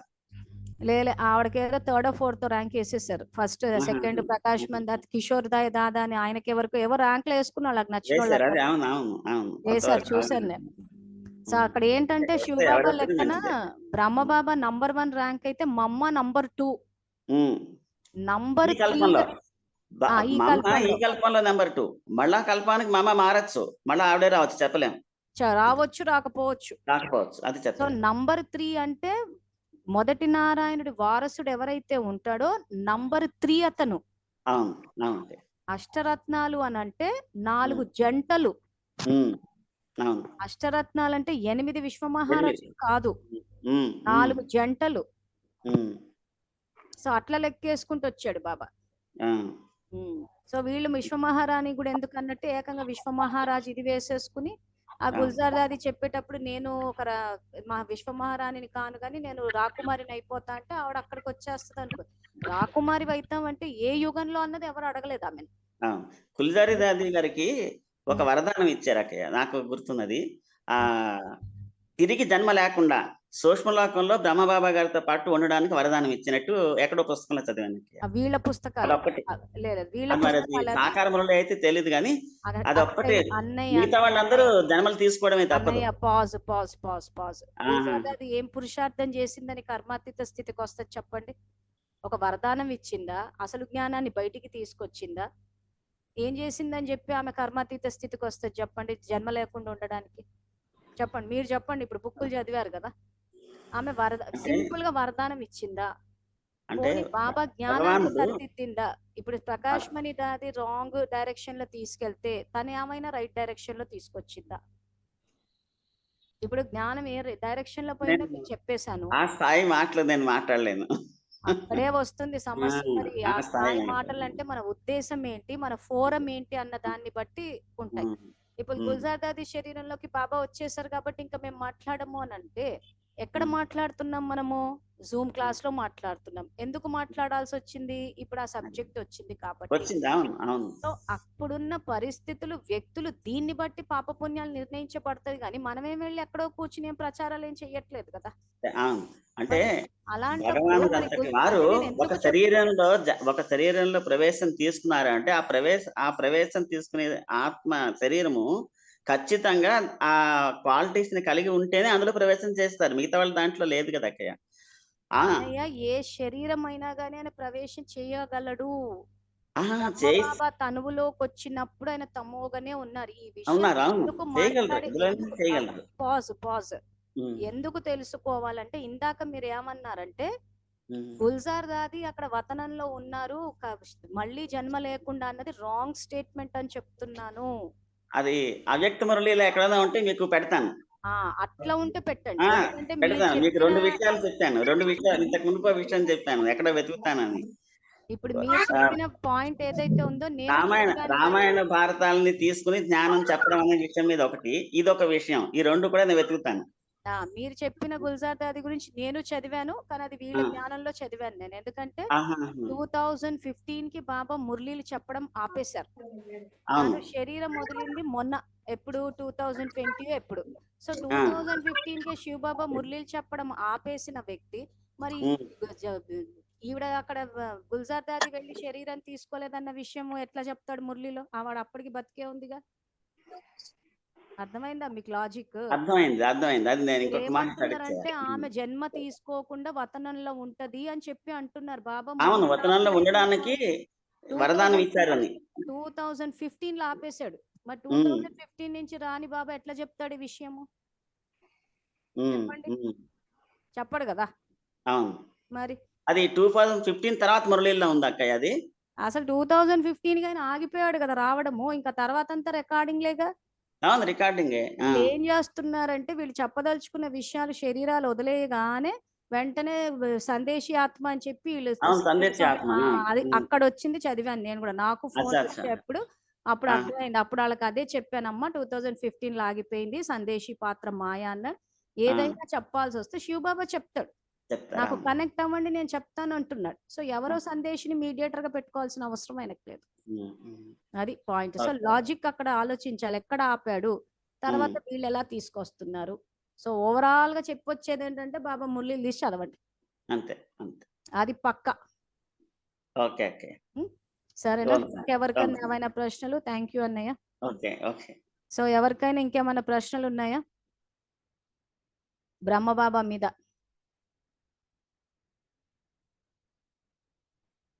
పోనీ గుల్జార్ దాది మీద. ఫస్ట్ ఆఫ్ ఆల్ ఈ పాపము, పుణ్యము అన్నది ఎక్కడొస్తదా? ఏంటా? అన్నది మనకొక క్లారిటీ ఒచ్చేయాలి. ఎవరో గురించి మాట్లాడేసినంత మాత్రాన ఏం పాపమొచ్చేదు. ఇప్పుడు 'శివబాబా' గురించి మాట్లాడుతుంటే పాపం రాదా మనకి? ఇప్పుడు 'గుల్జార్ దాది', 'జానకి దాది' అంటే భయపడిపోతున్నామే. మరి 'శివబాబా' మురళీలు అర్థం కావు, అవ్యక్త మురళీలు అర్థం కావు అనంటే పాపం రాదా? 'శివబాబా' గురించి మాట్లాడేటప్పుడేమో ఇంకసలు ఆలోచించట్లేదసలు. దాదీలు, దీదీల గురించి మాట్లాడాలంటే ఆలోచిస్తున్నారు. మరి అవ్యక్త మురళీలు అర్థం కావని ప్రచారం చేసినప్పుడు పాపం రాదా అంటే ఖచ్చితంగా వస్తది. ఎందుకంటే అది అందరికీ అర్థమయ్యేటట్టే చెప్పాడాయన. సో, కాబట్టి భయపడాల్సిందేమీ లేదు. ఎక్కడ ఏది జరుగుతుందన్న ఒక అవగాహన ఉండాలి. ఏ ఫోరంలో మాట్లాడుతున్నాం, ఎవరితో మాట్లాడుతున్నాం, అది జ్ఞాన చర్చన, ప్రచారమన్న ఆ పరిస్థితికి తగ్గట్టు పరిశీలించి మాట్లాడాలి. ఇది యాక్చువల్‌గా చేయాల్సిన పని. సో, దీనికి సంబంధించి ఇందాక ఎవరో ఏదో ప్రశ్న పెట్టారు. అక్క టుమారో టాక్ ఆన్ సందేశి. ఓకే. సరే మరి. ఓకే. ఇంకేమన్నా ప్రశ్నలున్నాయా? ఓం శాంతకయ్య. ఓం శాంతమ్మ. ఇది గుల్జార్ జన్మల నుంచి తను పవిత్రంగా ఉన్నారు. అందుకే బాబా ఆ శరీరాన్ని ఎంచుకున్నాడు. ఆమెను ఎంచుకున్నారు. ఆమె ట్రిబ్యునల్ ముగ్గురులో తను ఒకటి. తనకి జన్మ తీసుకోలేదు, అవ్యక్తంలో ఉన్నారు అని బీకేస్ చెప్తారు. అది ఎంతవరకు కరెక్ట్ అసలు? అలా రాంగ్ ఎందుకు ప్రచారం స్టేట్మెంట్. చేశారు? Wrong statement. ఎందుకు అనంటే మీకు 'వాటర్' సినిమా అప్పుడు చెప్పాను. ఈ పాయింట్ మళ్ళీ చెప్తాను. ఒకవేళ ఆమె 6, 7 జన్మల నుంచి పవిత్రంగా ఉందా లేదా అన్న తర్వాత యాస్పెక్ట్ మనం చూడలే. పవిత్రంగా ఉండి కన్యలుగా పెళ్లి చేసుకొని వాళ్ళ శరీరంలోకి ఆయన వస్తాడు అనంటే బ్రహ్మబాబా శరీరంలోకి ఎందుకొచ్చారు? మరి ఆయనకు పెళ్ళయ్యే ఉంది గదా! ఆయన శరీరంలోకి వచ్చినప్పుడు ఆయనకు పెళ్ళయింది. 6 పిల్లలున్నారు. గృహస్థ జీవితంలో ఉన్నాడు. మరి ఆయన శరీరాన్ని ఎందుకు ఎంచుకున్నాడు? దీనికేం నేను సమాధానం అదే చెప్తారు? అన్నాను. నేను అదే అడిగాను అక్కయ్య. ప్రవృత్తి మార్గం అని బాబా ఒకవైపు చెప్తున్నాడు. ఫాలో ఫాదర్ చేయమని బ్రహ్మబాబాని చూపిస్తున్నారు. మీరేమో గుల్జార్ దాది గురించి చెప్తున్నారు. నాకు కరెక్ట్ గా చెప్పండి అన్నాను. హ్మ్. వాళ్ళు చెప్పింది ఇంకా వాళ్ళ రొటీన్ డైలాగే చెప్పారు అక్క. ఏమిటది?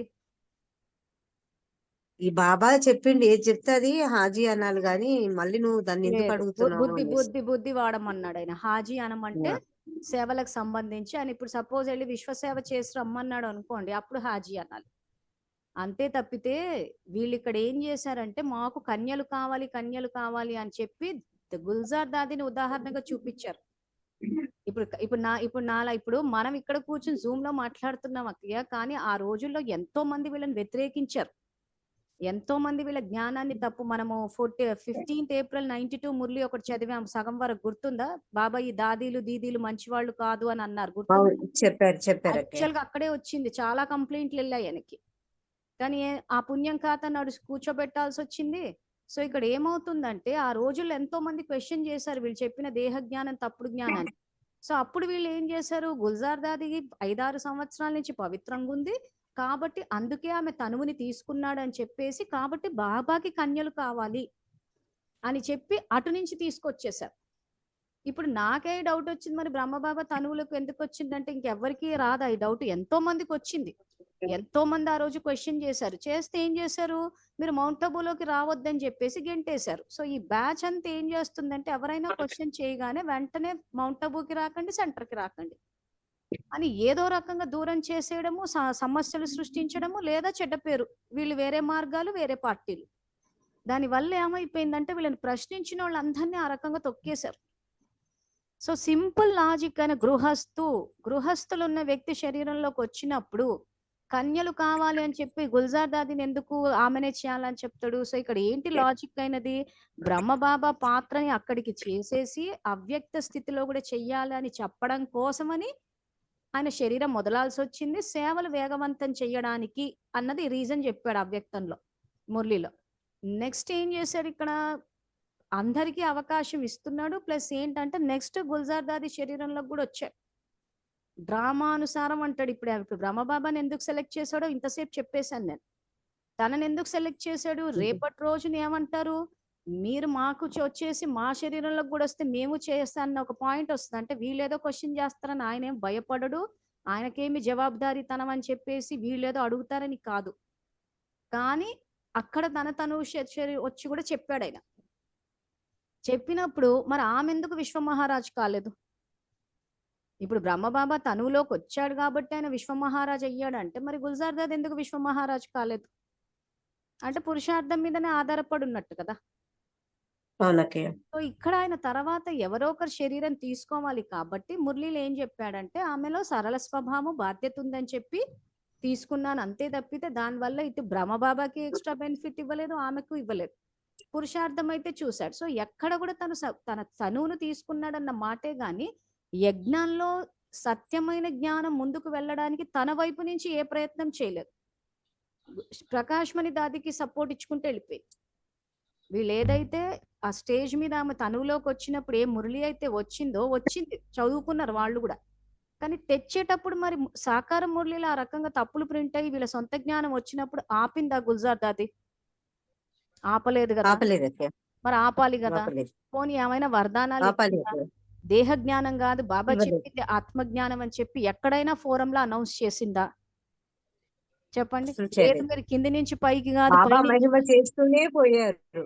మరి ఇప్పుడు ఆమె తనువులోకి వచ్చాడన్న మాటే గాని ప్రకాశ్మణి దాదినే సపోర్ట్ చేసింది కదా, అదే సమాధులు కడితే చూస్తూ పోయింది కదా.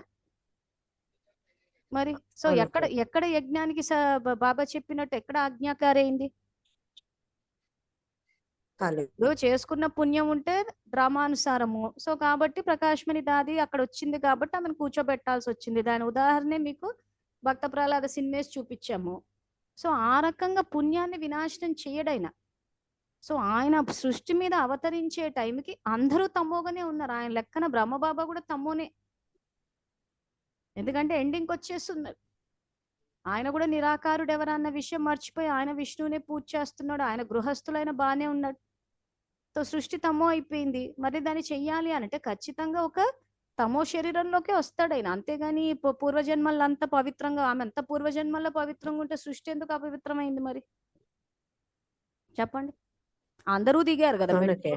సో అందరూ మెట్లు దిగితే ఒక గుల్జార్ దాదియే మెట్లు దిగకుండా ఉండిపోలేదు కదా సత్యుగంలో. ఆమె మెట్లు దిగిందిగా, ఎక్కడ మురళిలో చెప్పలేదు కదా అందరూ దిగారు, ఒక్క గుల్జార్ దాదియే దిగలేదు. ఆమె దిగలేదు కాబట్టి ఆమె శరీరం తీసుకున్నాని అందరి గురించి చెప్పాడు ఆయన, అందరూ దిగారని చెప్పి. సో ఆమె కూడా దిగింది. మరి దిగిన తర్వాత ఇప్పుడు అక్కడ ఉన్న పరిస్థితులకు డ్రామానుసారం అంటాడంటే వాళ్ళ ఉన్న క్వాలిటీస్కి తగ్గట్టు. సో ఇప్పుడు బ్రహ్మబాబాని ఎట్లయితే క్వాలిటీస్ చూసుకుని సెలెక్ట్ చేశారో ఆమెని అట్లనే సెలెక్ట్ చేశాడు. ఆ క్వాలిటీస్ ఉన్నాను. ప్లస్ ఎక్స్ట్రా బెనిఫిట్ ఏం లేదు, అందరూ పురుషార్థం చేసుకోవాల్సింది, అందరూ ఫోరం ఓపెనే. సో ఈ బ్యాచ్ ఏదైతే ఉందో వీళ్ళందరికీ కూడా లీడర్ అనమాట. సో ఆ రకంగా ఆమెను ఎగ్జాంపుల్ గా చూపించేసుకున్నారు. బ్రహ్మబాబాని పక్కన జరిపేశారు, కన్యలని చెప్పేశారు. అవన్నీ కంటెదురుగా జరుగుతుంటే చూస్తూ కూర్చుంది. ఎక్కడ కూడా ఇది తప్పు అని ఏ ఫోరంలో కూడా నోరిప్పలేదు గుల్జార్ దాది. మరి ఎవరికి సంయోగం ఇచ్చినట్టు?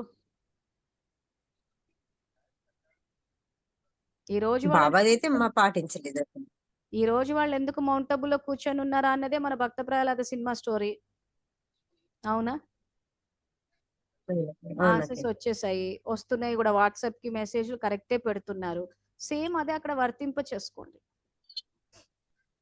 ఎందుకంటే చట్టం చట్టమే అంటున్నాడు ఆయన. ఎవరు చేస్తే వాళ్ళే పొందుతారు. సో మరి సాకార మూలిలో శక్తుల గురించి రావట్లేదు, మనన చింతన గురించి రావట్లేదు. మరి ఏవి రాకపోతే ఎక్కడ గుజరాత్ ఆపలేదు కదా, ఆపాలి కదా, చెప్పాలి కదా ప్రకాష్ మణి దాదికి నువ్వు చేస్తుంది తప్పు అని. ప్రకాష్ మణి దాదికి చెప్పలేదు, తర్వాత వచ్చిన జానకి దాది ఉంటే జానకి దాదికి చెప్పలేదు. అసలు ఎక్కడ ఎవరిని ఏం ఆపలేదు కదా. ఏమంటే ఆమె తనువులోకి బాబా వచ్చాడని చెప్పి ఎవరు నోరిప్పొద్దు వాళ్ళ గురించి చెప్పంటే ఇంక అసలు ఎవరు నోరే ఇప్పకుండా పోయింది. సో కంటిన్యూ అయిపోయింది అందరిని ఇంక అంతే, అట్లా మహారథులు అని చెప్పేసి. సో ఆ రకంగా ఎక్కడ ఎవరు, కానీ ఆ రోజుల్లోనే ఎవరైనా చాలా అడిగినా కానీ ఆదిరత్నాల బుక్ తీసి చూపిస్తున్నారు. అంటే యాక్చువల్ గా వాళ్ళు ఉన్నప్పుడు చెప్పాను కదా, చాలా మంది వ్యతిరేకించారు. ఆ వ్యతిరేకించినప్పుడు అనగొట్టేస్తూ పోతున్నారు ఇల్లు. ఇక ఆ రకంగా ఏమైపోయిందంటే చాలా మంది బాధితులు ఏమైపోయిందంటే వీళ్ళు ఇది పడలేక బయటకు వచ్చేసారు చాలా మంది. సో ఇప్పుడు ఎట్లయితే సెంటర్లకు రావద్దు అంటారో, మనం అప్పటికి జ్ఞానంలోకి రాలేదు కాబట్టి మనకు పెద్దగా తెలియదు. కానీ తర్వాత మేము స్టడీ చేసినప్పుడైతే చాలా మందిని మౌంట్ అబుకి రాకుండా చేశారంట. సో ఆ రకంగా అందరినీ అనగదొక్కేసుకుంటూ వెళ్ళిపోయింది. మరి పక్కనున్న వీళ్ళకి తెలియకుండా ఉంటుందా ప్రకాష్ దాది ఇవన్నీ చేస్తుందని? ఇవన్నీ ఇప్పుడు బ్రహ్మబాబాకి సమాధి కట్టినప్పుడు వీళ్ళంతా పక్కనే ఉంటుంటారు కదా, జానకి దాది, గుల్జార్ దాది. మరి గుల్జార్ దాది ఎందుకు చెప్పలేదు సమాధి వాళ్ళు కట్టకని? ఏం చెప్పలేదు. మరి అంతా ఒకటే బ్యాచ్ అని చెప్తున్నాను కదా, అందుకే అంతా ఒకటే బ్యాచ్. Thank you. ఓకే, మరి ఇంకేమన్నా ప్రశ్నలు? సరే మరి మళ్ళీ రేపు 3 o'clock కలుద్దాము. అంతవరకు థ్యాంక్ యూ. Om Shanti.